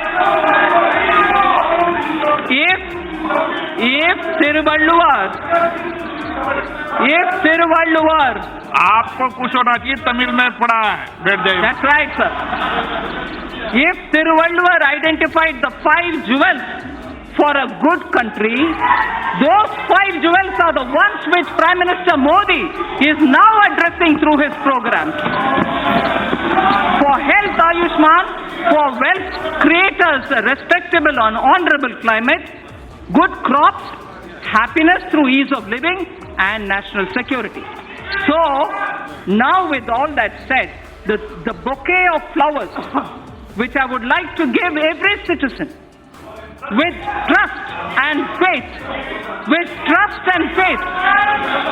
had flowers under aspirational India, had aspirational India, a set of flowers under aspirational India, had set of flowers under environment and economy and also commerce and industry. A third set of flowers was under the caring India, caring society that we want to have. Now this bouquet of flower is held by 2 hands, governance and other financial institutions. I speak about governance, sir, which is very important. Good governance is what is going to be giving faith to the people. Honorable Speaker, sir, all the while I have explained the color and composition of the bouquet of flowers, schemes and programs. They were grouped under Aspirational India, Economic Development and Caring India. Now I speak about the 2 hands that will hold them. One such a hand is governance, which is clean, corruption-free, policy-driven, and good in its intent. And most importantly, trusting in faith, trusting every citizen the aspirational youth, the hard-working women.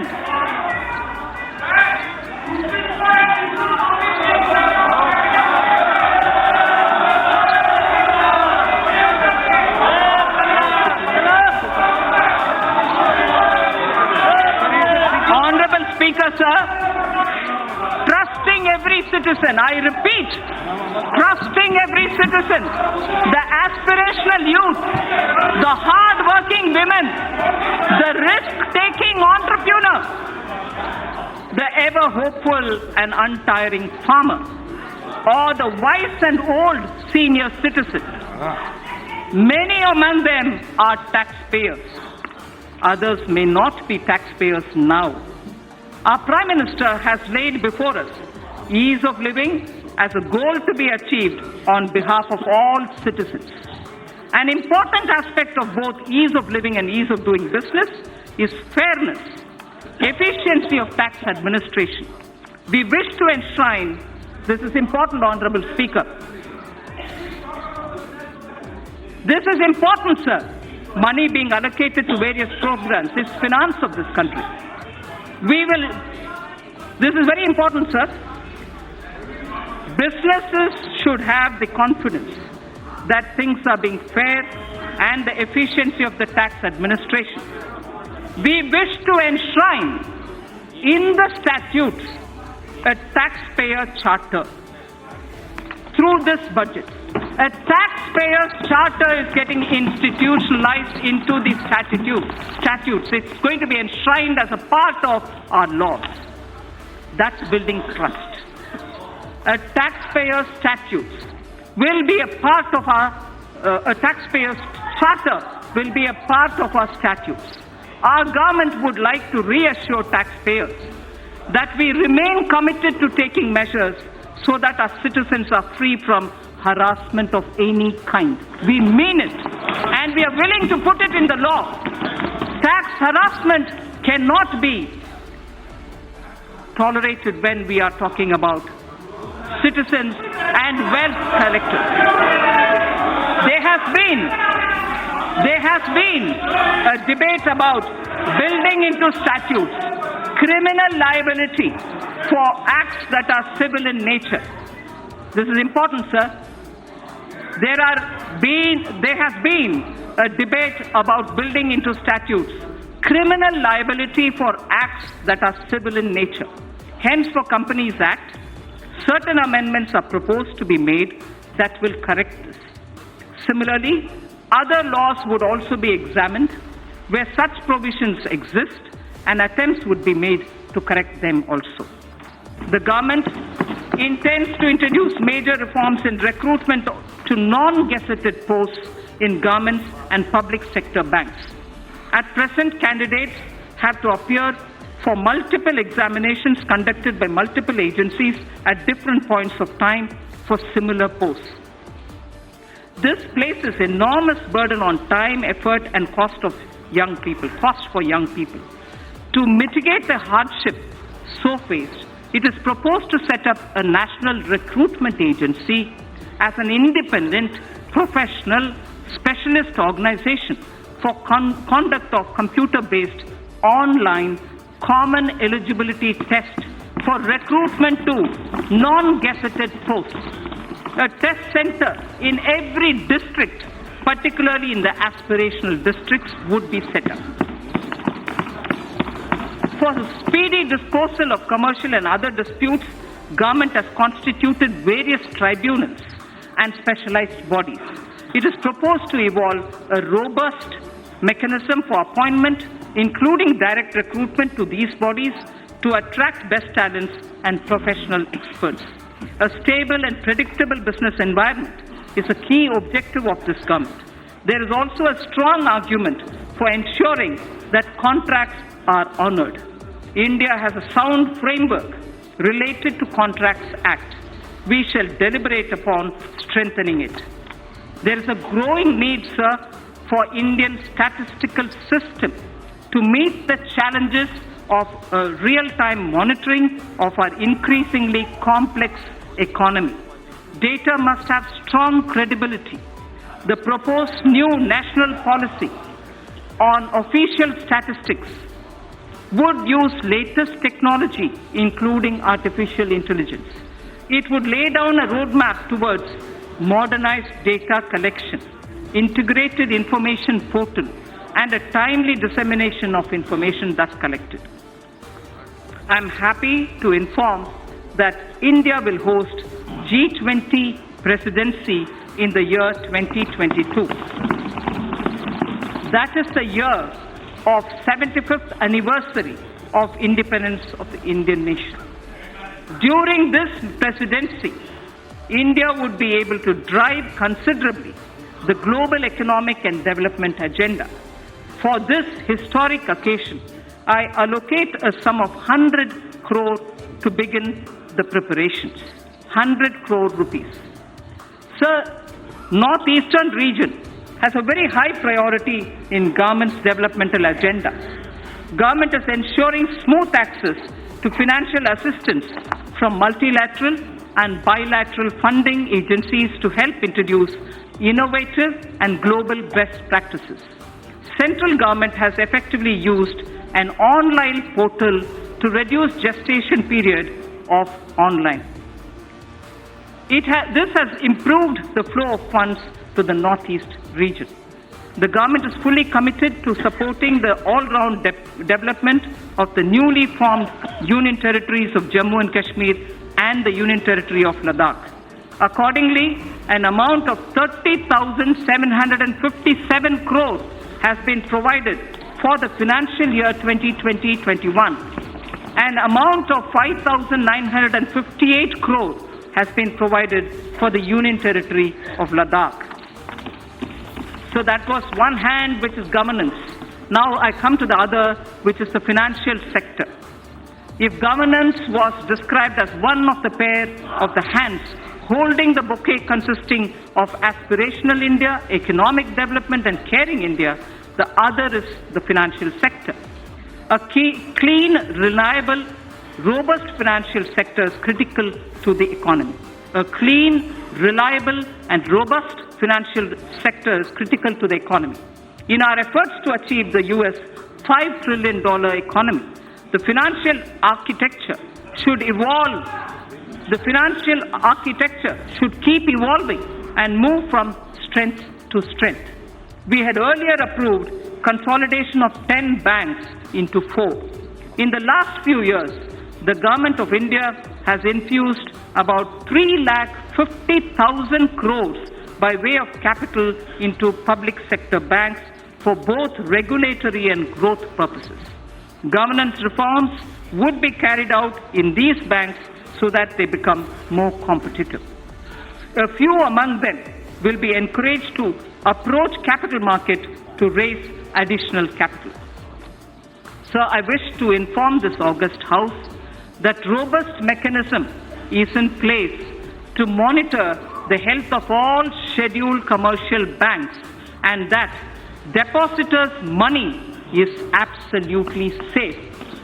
I wish to underline this point, sir, that this August House should know that robust mechanism is in place to monitor the health of all scheduled commercial banks and that depositors' money is absolutely safe. Further, the Deposit Insurance and Credit Guarantee Corporation has been permitted to increase deposit insurance coverage for a depositor, which is now standing at 1 lakh of rupees to 5 lakh per depositor. Sir, the insurance cover for a depositor is at 1 lakh now. Now we are raising it to 5 lakh for each depositor. Sir, to strengthen the cooperative banks, amendments to the Banking Regulation Act are proposed for increasing professionalism, enabling access to capital, and improving governance and oversight for sound banking through the RBI. The limit for NBFCs to be eligible for debt recovery under the securitization and reconstruction of financial assets and enforcement of security interests under the SARFAESI Act 2002 is proposed to be reduced from 500 crores to asset size 100 crores only, or loan size from existing 1 crore to 50 lakhs. Therefore, we feel many of the small NBFCs which can come for debt recovery would be far easily done for smaller companies. In the last few years, the government has taken concrete steps to bring our banking system to be robust. However, there is a need for greater private capital. Accordingly, it is proposed to sell the balance holding of Government of India's IDBI Bank to private, retail and institutional investors through the stock exchange. There is a need, sir, to take further steps to bring in transparency and greater professionalism in public sector banks. The government will take appropriate measures towards this end. Sir, to help easy mobility while in jobs, we wish to infuse into the universal pension coverage with auto-enrollment. Also, we wish to place such mechanisms which can enable interoperability and provide safeguards for the accumulated corpus. Regulating role of PFRDAI, which is the pension regulatory body, requires strengthening. Necessary amendments would be carried out in Pension Fund Regulatory Development Authority of India Act that will also facilitate separation of NPS trust for government employees from the PFRDAI. This would also enable establishment of a pension trust by the employees other than from the government. I am confident that this will motivate citizens to plan for their old age. So this section, which I will now speak, will relate to the MSMEs. MSMEs are vital to keep the wheels of our economy moving. They also create jobs, innovate, and also risk takers, and they are risk takers. Several measures for the MSMEs have been taken in the past few years. There are more steps proposed in this budget also. I propose to make necessary amendments to the Factor Regulation Act 2011.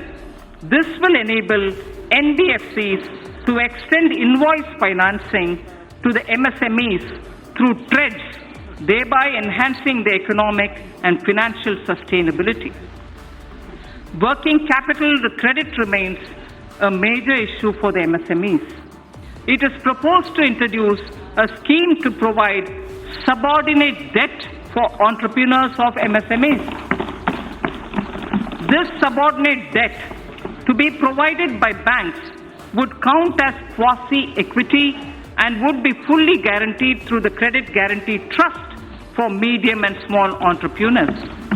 The corpus of the CGT MSC would accordingly be augmented by the government.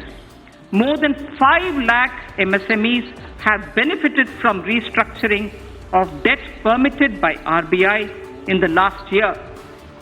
The restructuring window was to end on 31st March 2020. Government has asked RBI to consider extending this window till 31st March 2021, one more year, so that whoever wants, they can go and approach. An app-based invoice financing loans product will be launched. This will obviate the problem of delayed payments and consequential cash flow mismatches for the MSME.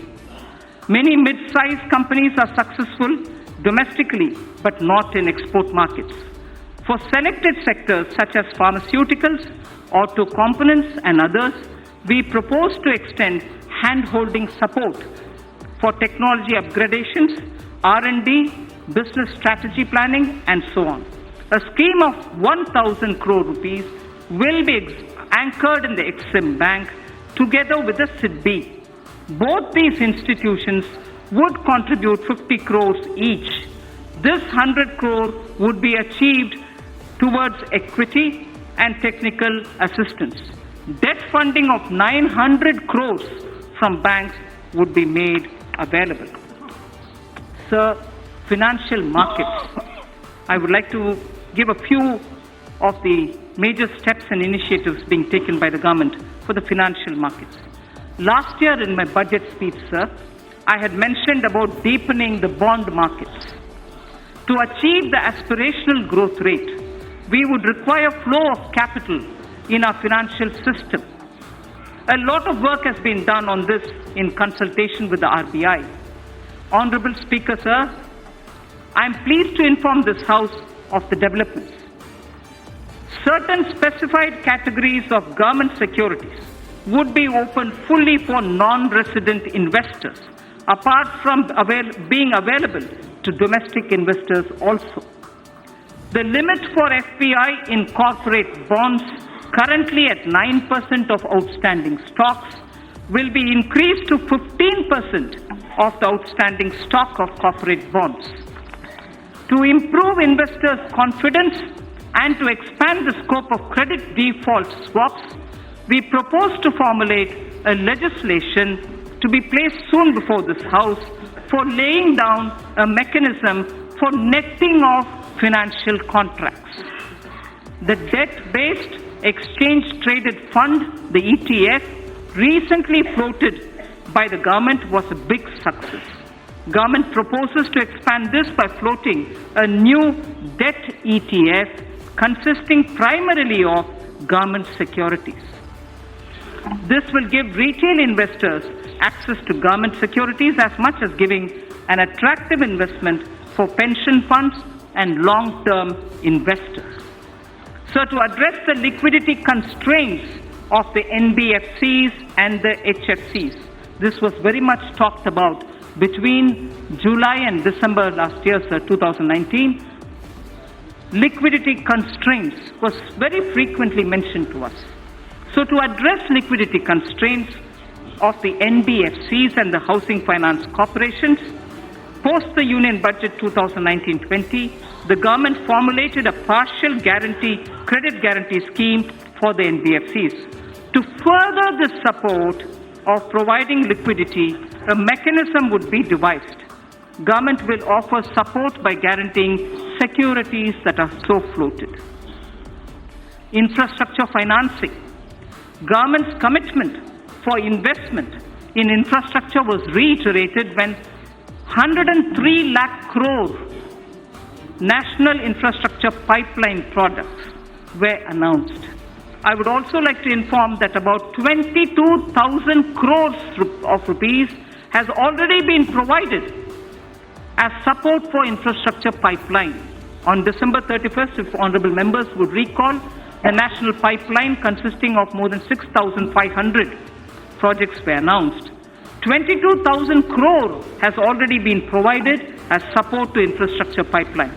This would cater for equity support to infrastructure finance companies such as the IIFCL and a subsidiary which is of NIIF. So two institutions, IIFCL and the subsidiary of NIIF, take it.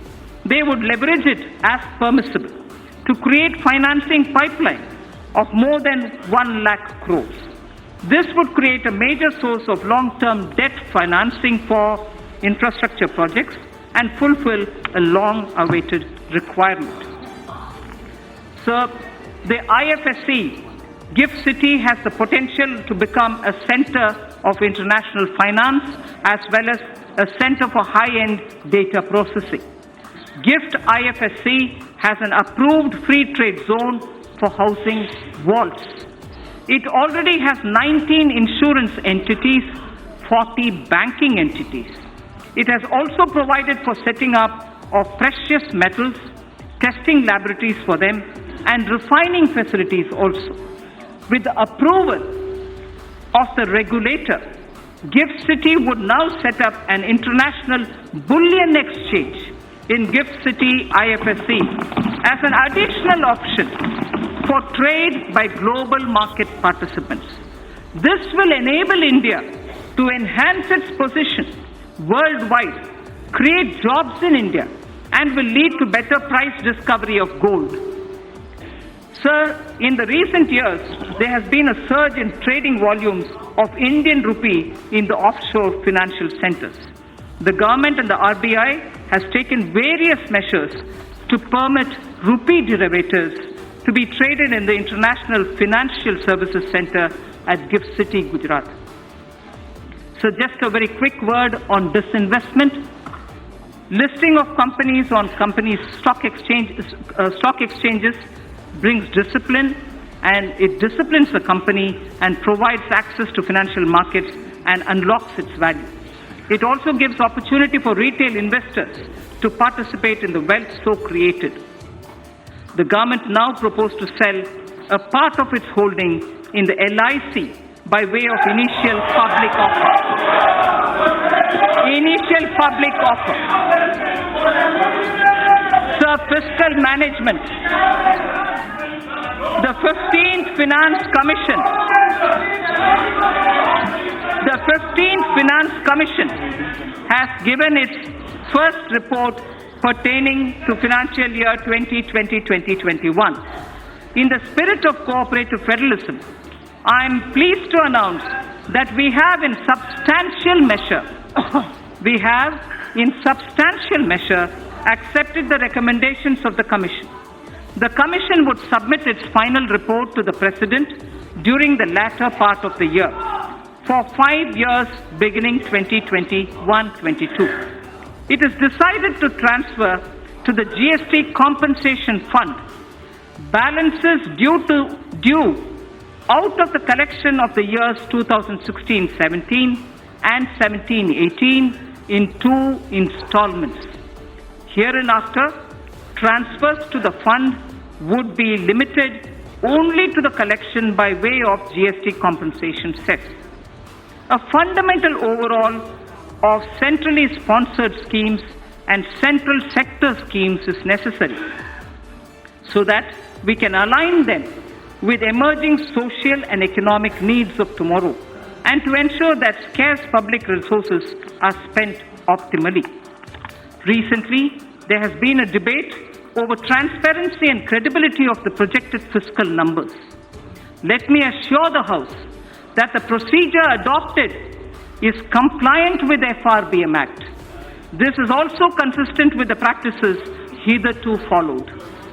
However, for greater clarity, I have enumerated those central government debt that are not part of the market borrowing and are used to fund the expenditure at the annex. I'd like to repeat this line, sir.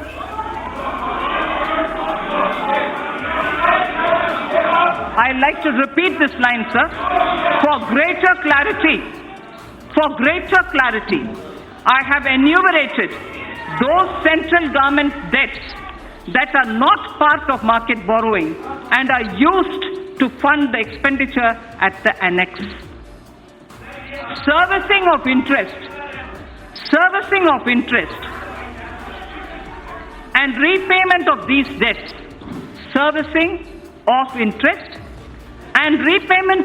debts, as hitherto done, are done out of Consolidated Fund of India. So now I come to some numbers.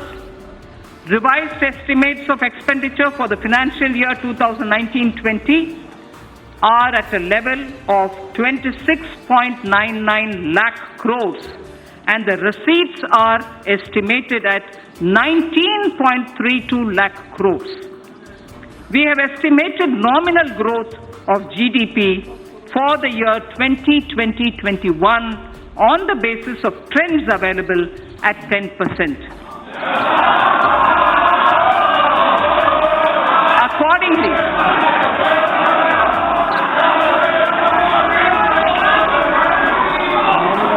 we have estimated, sir, let me finish, sir.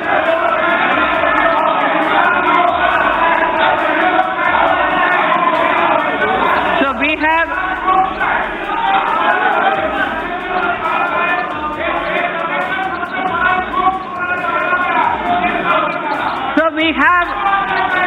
have estimated the nominal growth. We have estimated the nominal growth of GDP for year 2020-21 on the basis of trends available at 10%. Accordingly, Receipts for the year 2020-21 are estimated at 22.46 lakh crores. And keeping in mind commitment of the government towards various schemes and the need for improvement of the quality of life, level of expenditure has been kept at 30.42 lakh crores. Sir, during the year, government has unfailingly worked towards keeping up capital expenditure. Actually, there is substantial enhancement. All the flagship schemes of the government have been fully provided for. Details may be seen in the annexes to the printed copy of my speech. Every budget must appropriately address the issue of fiscal deficit.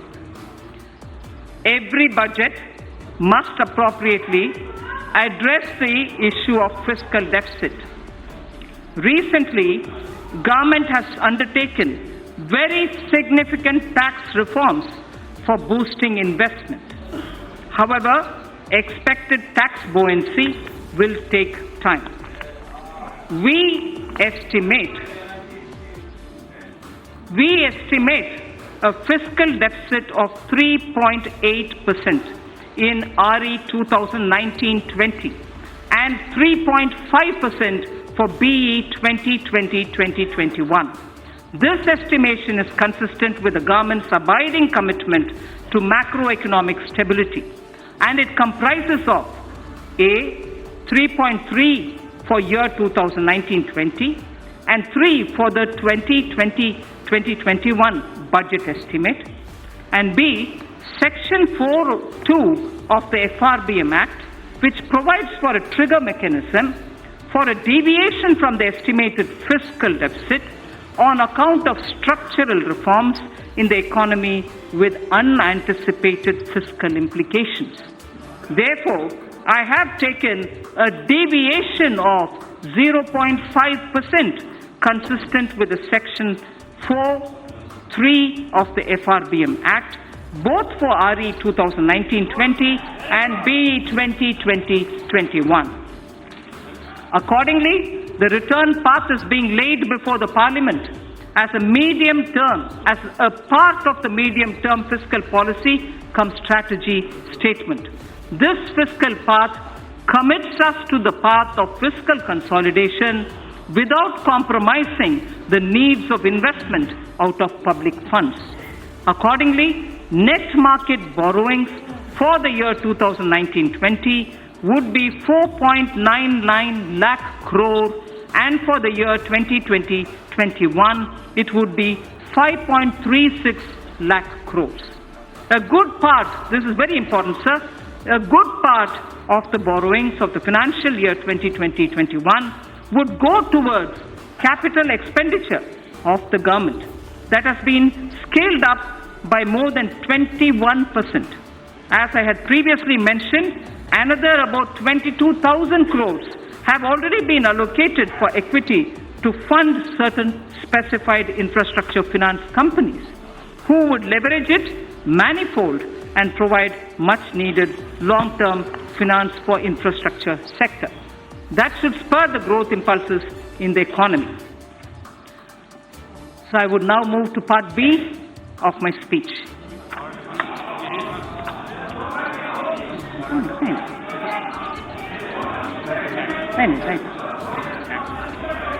Direct tax.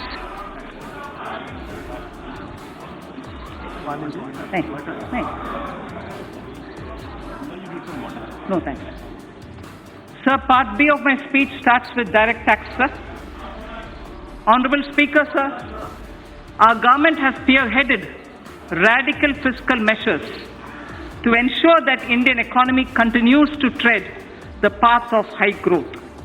There are times when countries are competing with each other like never before to become the most attractive destination for doing business. Therefore, to make sure that India stays globally competitive and a favored destination for investment, we took a bold historic decision of reducing the corporate tax rate for new companies in the manufacturing sector to an unprecedented level of 15%. Similarly, for the existing companies, the rate has also been brought down to 22%. which is the lowest in the world now. This will enable companies to expand their businesses and make fresh investments in the coming future.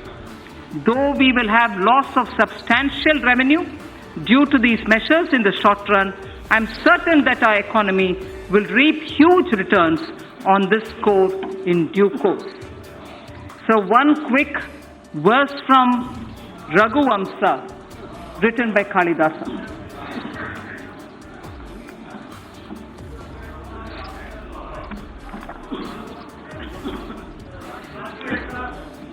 Prajanam eva bhutyartham satabhyo balim agrahitu. Prajanam eva bhutyartham satabhyo balim agrahitu. Sahasra gunam utsrashtam adatte hi rasam ravihi. Surya, the sun, collects vapor from little drops of water. He collects only from little drops of water. So does the king. They give back copiously. They collect these from the people only for their well-being. So the collection of taxes or the vapor from the water drops are only from small trickles, but they all go back to the people manifold. So the purpose of taxation and also the way in which it is done has been voiced even then. And this in Raghuvamsa refers to the Purvaja or the elders belonging to Ikshvaku dynasty, father of Ayodhyapati Rama, Dilipa, grandfather. It refers to Dilipa, the king. So in continuation of the reform measures already taken so far, the tax proposals in this budget will introduce further reforms to stimulate growth, simplify tax structure, bring ease of compliance, and reduce litigation. Personal income tax and simplification of taxation. So in the interim budget of 2019, our government exempted individuals having income up to 5 lakh of rupees from paying any income tax. Presently, an individual pays 20% on income between 5 lakh and 10 lakh and 30% on income between 10 lakh. That's the prevailing matrix. Further, currently the Income Tax Act is riddled with various exemptions and deductions which make compliance by the taxpayer and administration of Income Tax Act by the tax authorities a burdensome process. It is almost impossible for a taxpayer to comply with income tax law without taking the help from professionals. In order to provide significant relief to the individual taxpayers and to simplify the income tax law, I propose to bring a new simplified personal income tax regime wherein income tax rates will be significantly reduced for the individual taxpayers who forego certain deductions and exemptions. Under the new regime, sir, an individual shall be required to pay tax at a reduced rate of 10% for income between 5 lakhs to 7.5 lakhs against the prevailing 20%. So, anyone who's earning between 5 to 7.5 lakhs, sir, today pays 20%. We are now reducing it in the new regime, which is devoid of exemptions, to 10% only. So 20% comes down to 10%. Sir, the next example. For income between 7.5 lakhs to 10 lakhs, I earlier said about 5 to 7.5, now I'm saying about 7.5 to 10 lakhs. So for income between 7.5 lakh to 10 lakh, he or she will pay at the reduced rate of 15% only against the current prevailing 20%. Sir, similarly, for the income between 10 lakhs to 12.5 lakhs, presently the tax is 30%. For income between 10 lakh to 12.5 lakh, the present prevailing rate is 30%. That is now being brought down to 20% only. Sir, the income between, I spoke about 10 to 12.5 lakhs. Now, 12.5 lakhs to 15 lakhs will be taxed. At the moment, 12.5 to 15 lakhs is taxed at 30%. Now, those earning between 12.5 lakhs to 15 lakhs will be charged at 25% only. Sir, incomes above 15 lakhs will be continued at 30%, but no exemptions at all. Those earning up to 5 lakhs shall not pay any tax either in the old regime or in the new regime. So the proposed tax structure will provide significant relief to taxpayers and more so to those in the middle class. I just want to very clearly read out 0 to 2.5 lakhs exempt now, will be exempt in the new scheme also. 2.5 lakhs to 5 lakhs, 5% now will be 5% in the new tax rate. 5 to 7.5 lakhs, 20% now will become 10% in the new rate. 7.5 to 10 lakhs, 20% now will be 15% in the new. 10 to 12.5 lakhs, 30% now will now come to 20%. 12.5 to 15 lakhs, 30% now, 25% in the new rate. Above 15 continues at 30%. In the new tax regime, sir, substantial tax benefit will accrue to a taxpayer depending upon the exemptions and deductions claimed by him. For example, just to make it clear, for example, a person earning 15 lakh of rupees in a year and not availing any deductions whatsoever will pay 1,95,000 as compared to 2,73,000 that is paying now in the old regime. So his tax burden shall be reduced by 78,000 rupees. That will be the reduction in the tax that he has to otherwise pay. Then this is the example of somebody who earns 15 lakhs. He would still be a gainer. He would still be a gainer in the new regime even if he was taking deduction of 1.5 lakh under various sections of Chapter 6A of the Income Tax Act under the old regime. The new tax regime, sir, shall be optional for taxpayers, so there's no compulsion. Those who want to be in the old regime can continue to be in the old regime, in the old rates, in the whole sets of exemptions and deductions. But those who wish to come into the new are welcome to come into the new. An individual who is currently availing more deductions and exemptions under the Income Tax Act may choose to avail them and continue to pay the tax in the old regime.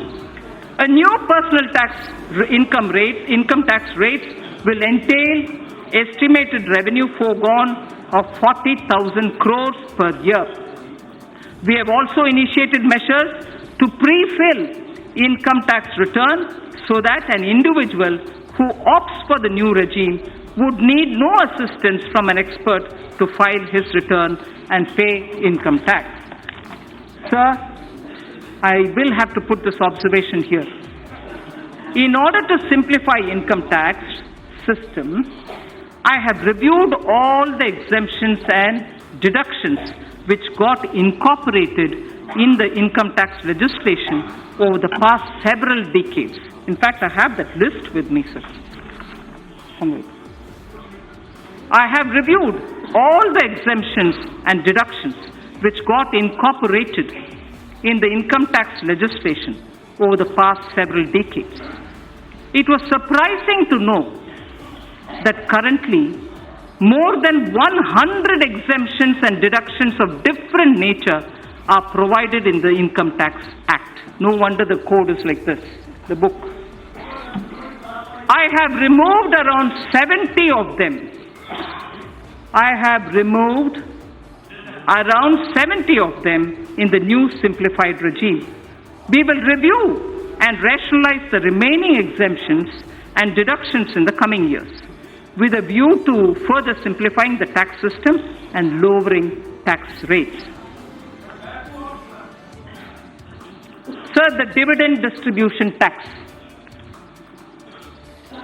Currently, companies are required to pay dividend distribution tax on the dividend paid to its shareholders at the rate of 15% plus applicable surcharge and cess in addition to the tax payable by the company on its profits. It has been argued that the system of levying DDT results in increase in tax burden for investors and especially those who are liable to pay tax less than the rate of DDT if the dividend income is included in their income.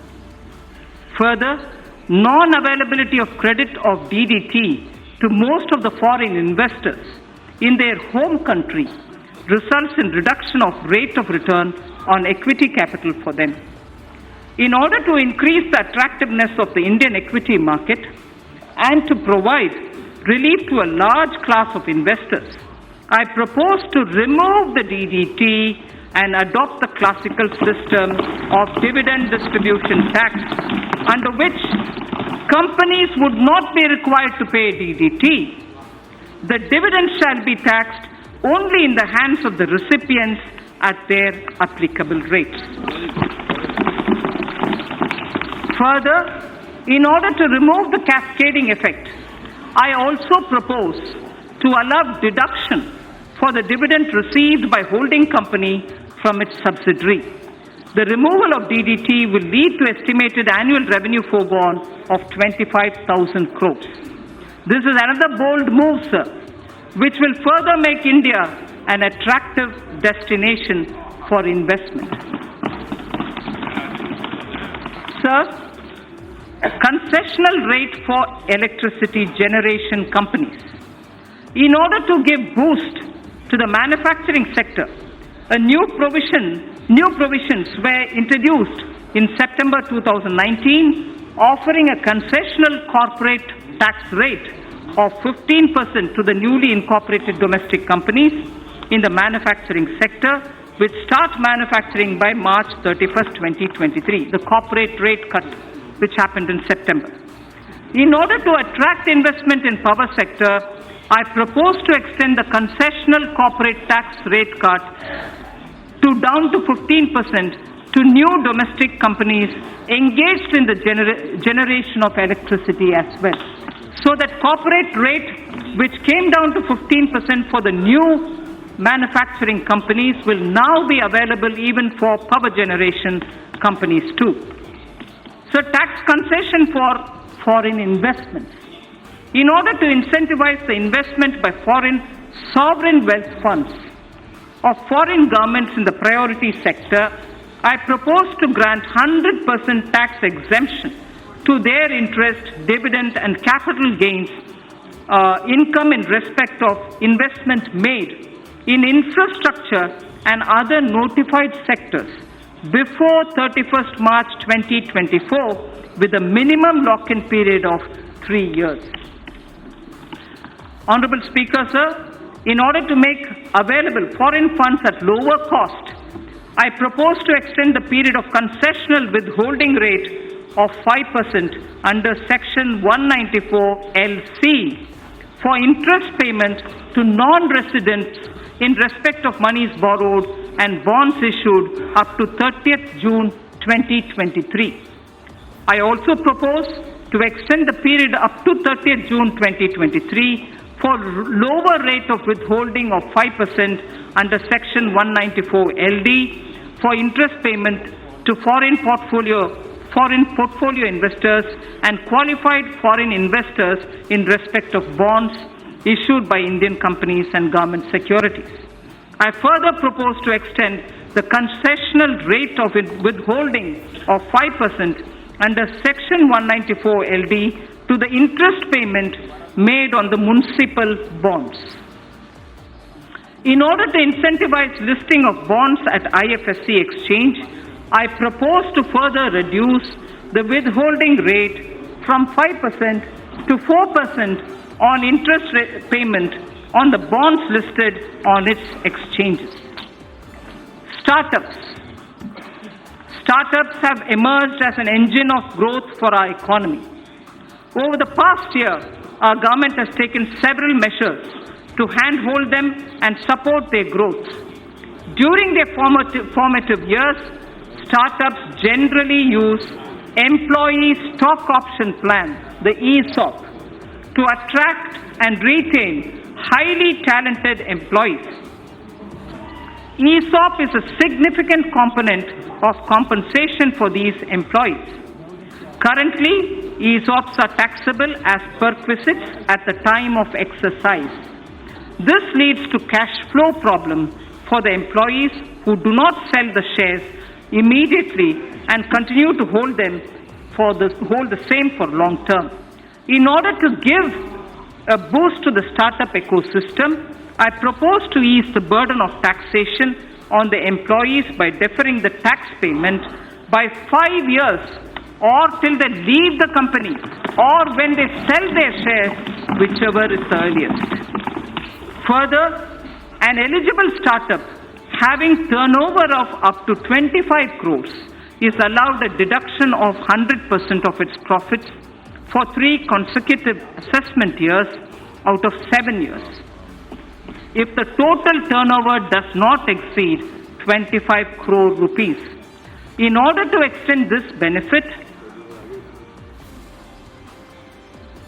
to larger startups also, I propose to increase the turnover limit from existing 25 crores to 100 crores. Moreover, considering the fact that in the initial years, a startup may not have adequate profit to avail this deduction, I propose to extend the period of eligibility for claim of deduction from the existing 7 years to 10 years. So the corporate rate cut in September has led to a lot of cooperatives who are asking for level playing field. Cooperative societies play an extremely important role in our economy in facilitating access to credit, procurement of inputs, and marketing of products to their members. These cooperatives are currently taxed at the rate of 30% with surcharge and cess. As a major concession, and in order to bring parity between cooperative societies and corporates, I propose to provide an option to the cooperative societies to be taxed at 22% plus 10% surcharge and 4% cess with no exemption or deductions. Further, I also propose to exempt these cooperative societies from alternative minimum tax, the AMT, just like companies under the new tax regime are exempted from minimum alternative tax, the MAT. MAT for corporate tax, corporates were removed, and similarly now AMT for the cooperatives is also being moved. Medium and small and micro enterprises, the MSMEs. Currently, businesses having turnover of more than 1 crore rupees are required to get their books of accounts audited by an accountant. In order to reduce the compliance burden on small retailers, traders, shopkeepers who comprise the MSME sector, I propose to raise by 5 times the turnover threshold for audit from the existing 1 crore to 5 crore. So up to 5 crore, there wouldn't be a requirement for auditing of their accounts. Further, in order to boost less cash economy, I propose that the increased limit shall apply only to those businesses which carry out less than 5% of their businesses and business transactions in cash. So we wish to move to greater digitization. Affordable housing. For realization of the goal of housing for all and affordable housing, in the last budget, I had announced an additional deduction of up to 1,50,000 rupees for interest paid on loans taken for the purchase of an affordable house. The deduction was allowed on housing loans sanctioned on or before 31st March 2020. In order to ensure that more persons avail this benefit and to further incentivize the affordable housing, I propose to extend the date of loan sanction for availing this additional deduction by 1 more year. Further, in order to boost the supply of affordable houses in the country, a tax holiday is provided on the profits earned by developers of affordable housing projects approved by 31st March 2020. In order to promote the affordable housing projects, I propose to extend the date of approval of affordable housing projects for availing the tax holiday by 1 more year again. I propose to extend the date of approval of affordable housing projects for availing this tax holiday by 1 more year. Sir, next is the concession to real estate transactions. Currently, while taxing income from capital gains, business profits, and other sources in respect of transactions in real estate, if the consideration value is less than the circle rate by more than 5%, the difference is counted as income both in the hands of the purchaser and the seller. In order to minimize hardship in the real estate transaction and provide relief to the sector, I propose to increase the limit from 5% to 10%. Charity institutions. Acknowledging the important role played by the charitable institutions in the society, the income of these institutions is fully exempt from taxation. Further, donations made to these institutions are also allowed as deduction in computing taxable income of the donor. Currently, a taxpayer is required to fill the complete details of the in the donation done in the income tax return for availing deduction. In order to ease the process of claiming deduction for donation, it is proposed to pre-fill the donee's information in taxpayer's return on the basis of information of donations furnished by the donee. This would result in hassle-free claim of deduction for the donation made by the taxpayer. Further, in order to claim the tax exemption, the charity institution had to be registered with the income tax department. In the past, the process of the registration was completely manual and scattered all over the country. In order to simplify the compliance for the new and existing charity institutions, I propose to make the process of registration completely electronic, under which a unique registration number shall be issued to all new and existing charity institutions.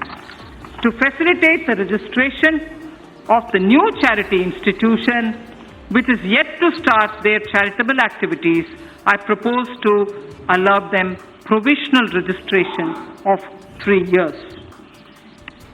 Faceless appeals. Our government is committed to bringing in transformational changes so that maximum governance is provided with minimum government. In order to impart greater efficiency, transparency, and accountability to the assessment process, a new faceless assessment scheme has already been introduced. Currently, most of the functions of the income tax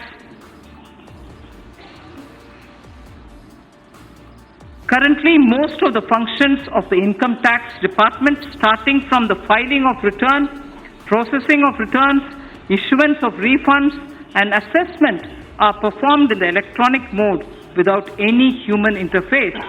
In order to take the reforms initiated by the department to the next level and to eliminate human interface, I propose to amend the Income Tax Act so as to enable faceless appeal on the lines of faceless assessment. So faceless assessment was done, now faceless appeals will also be possible. Sir, Honorable Speaker, Vivad se Vishwas scheme. Vivad se Vishwas scheme. No dispute, but only trust scheme. If I can say it in English, no dispute, but trust scheme. Vivad se Vishwas scheme. Sir, in the past, our government has taken several measures to reduce tax litigations.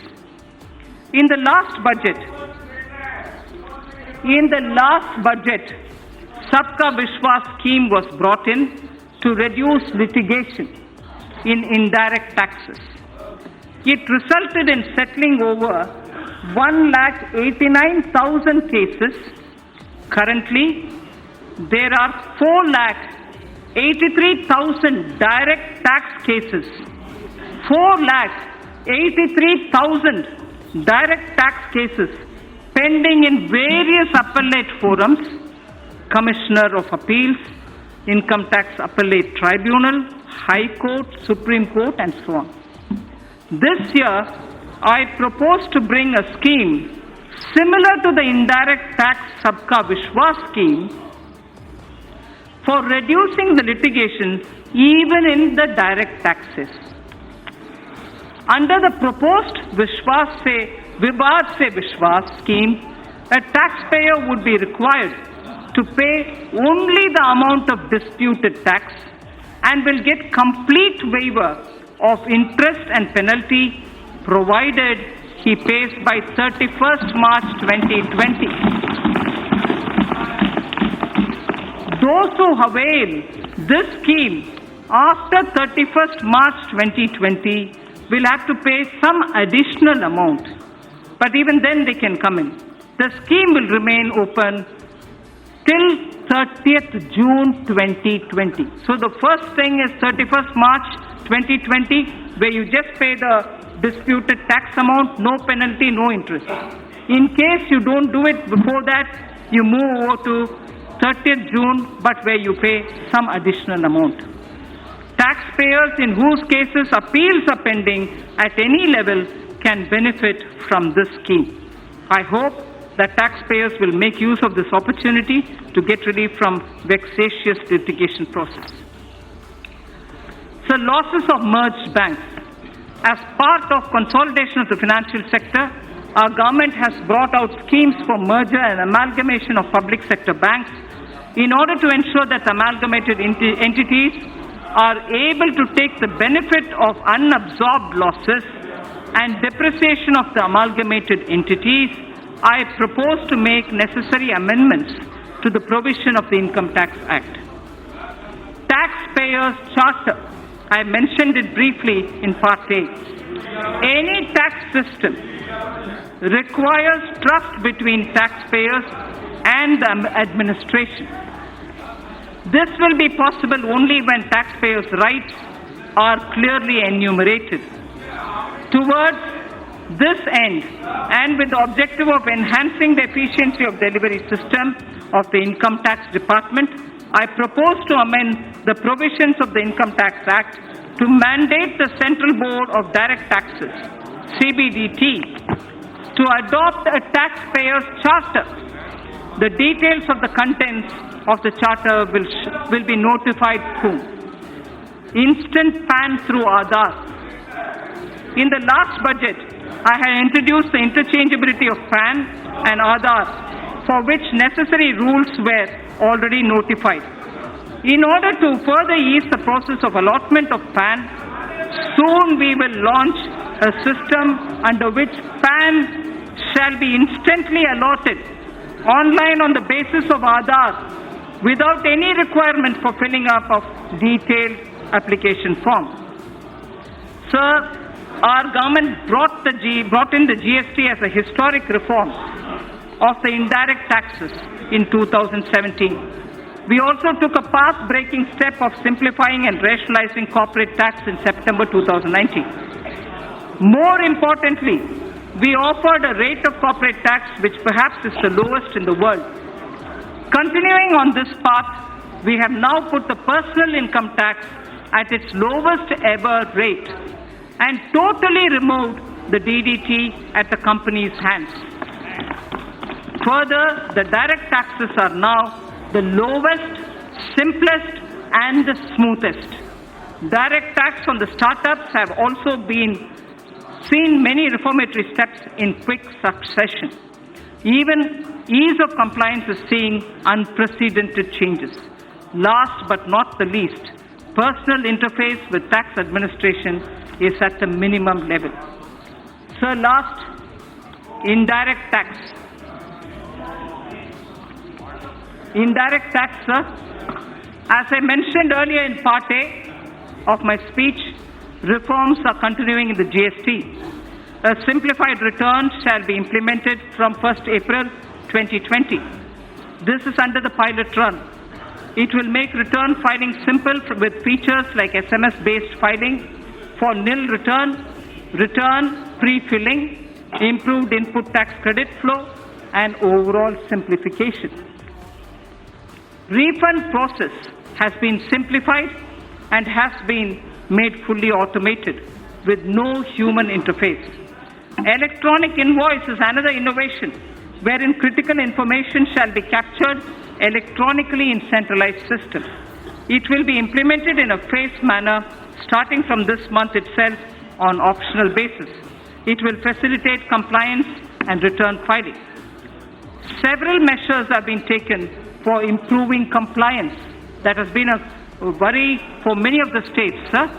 Aadhaar-based verification of taxpayers is being introduced. This will help in weeding out dummy or non-existent unit. Dynamic QR code is proposed for consumer invoices.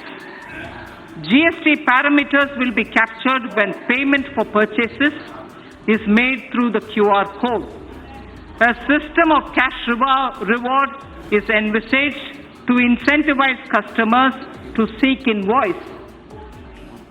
Deep data analytics and AI tools are being used for crackdown on GST input tax credit refund, and other frauds, and to identify all those who are trying to game the system. Invoice and input tax credit matching is being done, wherein returns having mismatch more than 10% or above a threshold are identified and pursued. Significant policy level changes have also been made. GST rate structure is also being deliberated upon so as to address issues like inverted duty structure. Customs. A number of measures have been taken for ease of doing business. India's quantum leap in the trading across border parameter of ease of doing business rankings by the World Bank is a testimony to these efforts. India's rank on this parameter improved from 146 to 80 in 2018 and further to 68 in 2019. Measures have also been taken for providing a level playing field to our domestic manufacturers, particularly the MSME sector, and for securing our borders. It has been observed that imports under free trade agreements are on the rise. Undue claims of FTA benefits have posed threats to domestic industry. Such imports require stringent checks. In this context, suitable provisions are being incorporated in the Customs Act. In the coming months, we shall review rules of origin requirements, particularly for certain sensitive items, so as to ensure that FTAs are aligned to the conscious direction of our policy.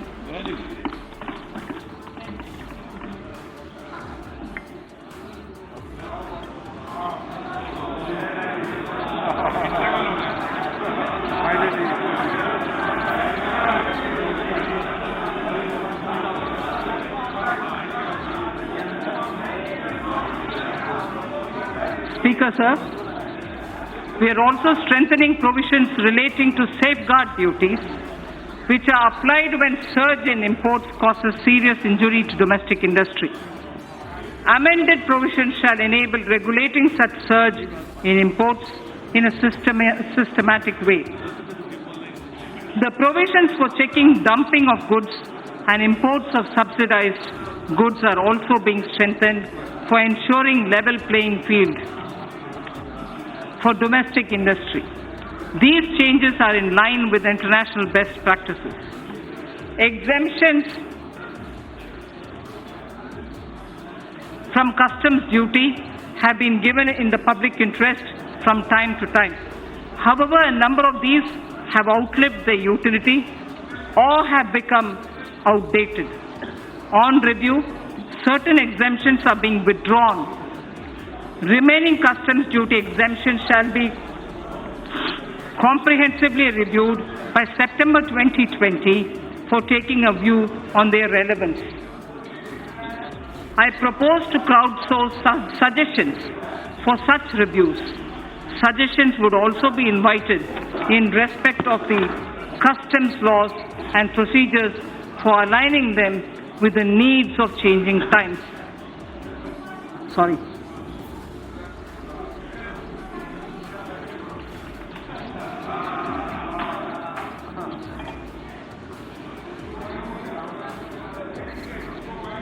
Labor-intensive sectors in MSME are critical for employment generation. Cheap and low-quality imports are impediment to our growth. Special attention has been taken to put measured restraint on import of these items which are being produced by our MSMEs with better quality. Keeping in view the need of the sector, customs duty is being raised on items like footwear and furniture. Our policy of Make in India has started giving dividends. Need more water.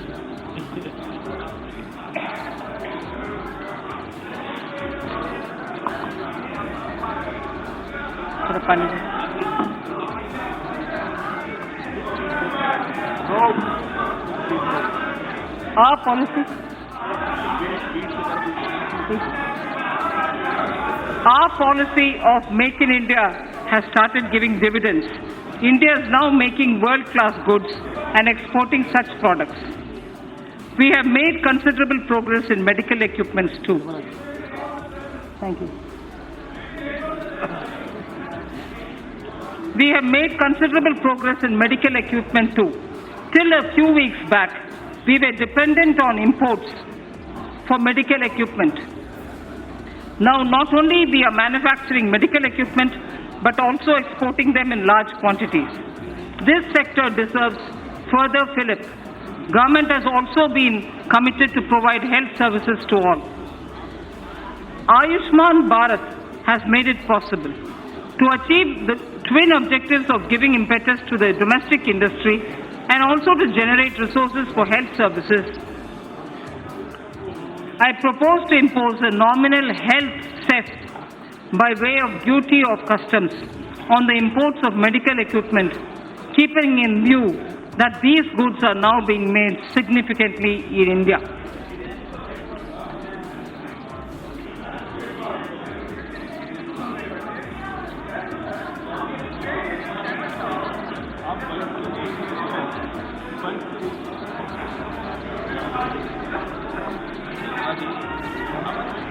I'm finished.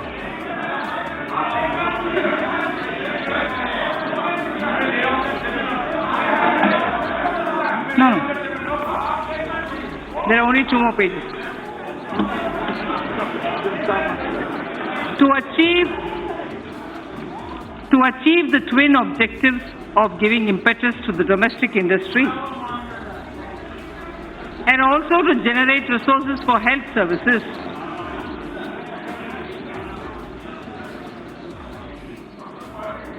I propose to impose a nominal health cess.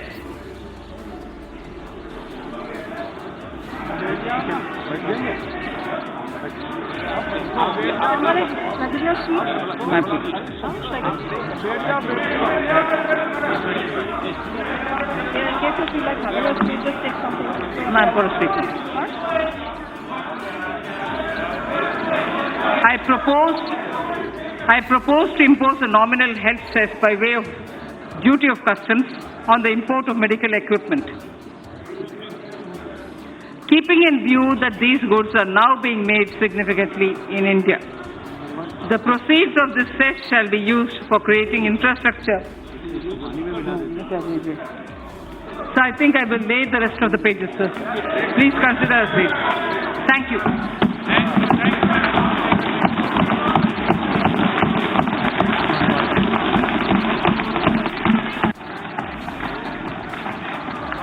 माननीय सदस्य please, माननीय सदस्य please अपने अपने स्थान बैठे आप।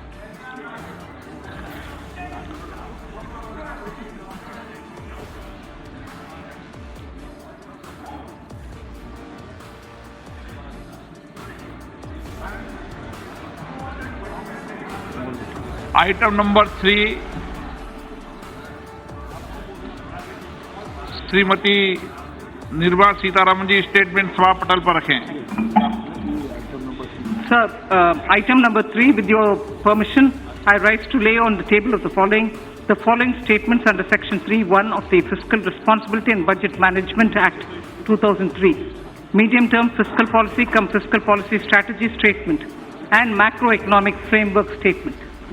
Item number 4 Shrimati Nirmala Sitharaman ji वित्त विधेयक पूर्व स्थापना 2020। Sir, with your permission, I rise to move for leave to introduce the Finance Bill 2020. प्रश्न ये है कि विधेयक को पूरा स्थापित करने की अनुमति प्रदान की जाए। जो सदस्य इसके पक्ष में हाँ गए, जो सदस्य विरोध में ना गए, मेरे विचार में निर्णय हाँ वालों के पक्ष में हुआ, हाँ वालों के पक्ष में हुआ, अनुमति प्रदान की जाती है। माननीय मंत्री जी, अब विधेयक पूरा स्थापित। Sir, I introduce the bill. सभा की कार्रवाई सोमवार दिनांक 3 फरवरी 2020 को सुबह 11 बजे तक के लिए स्थगित की जाती है।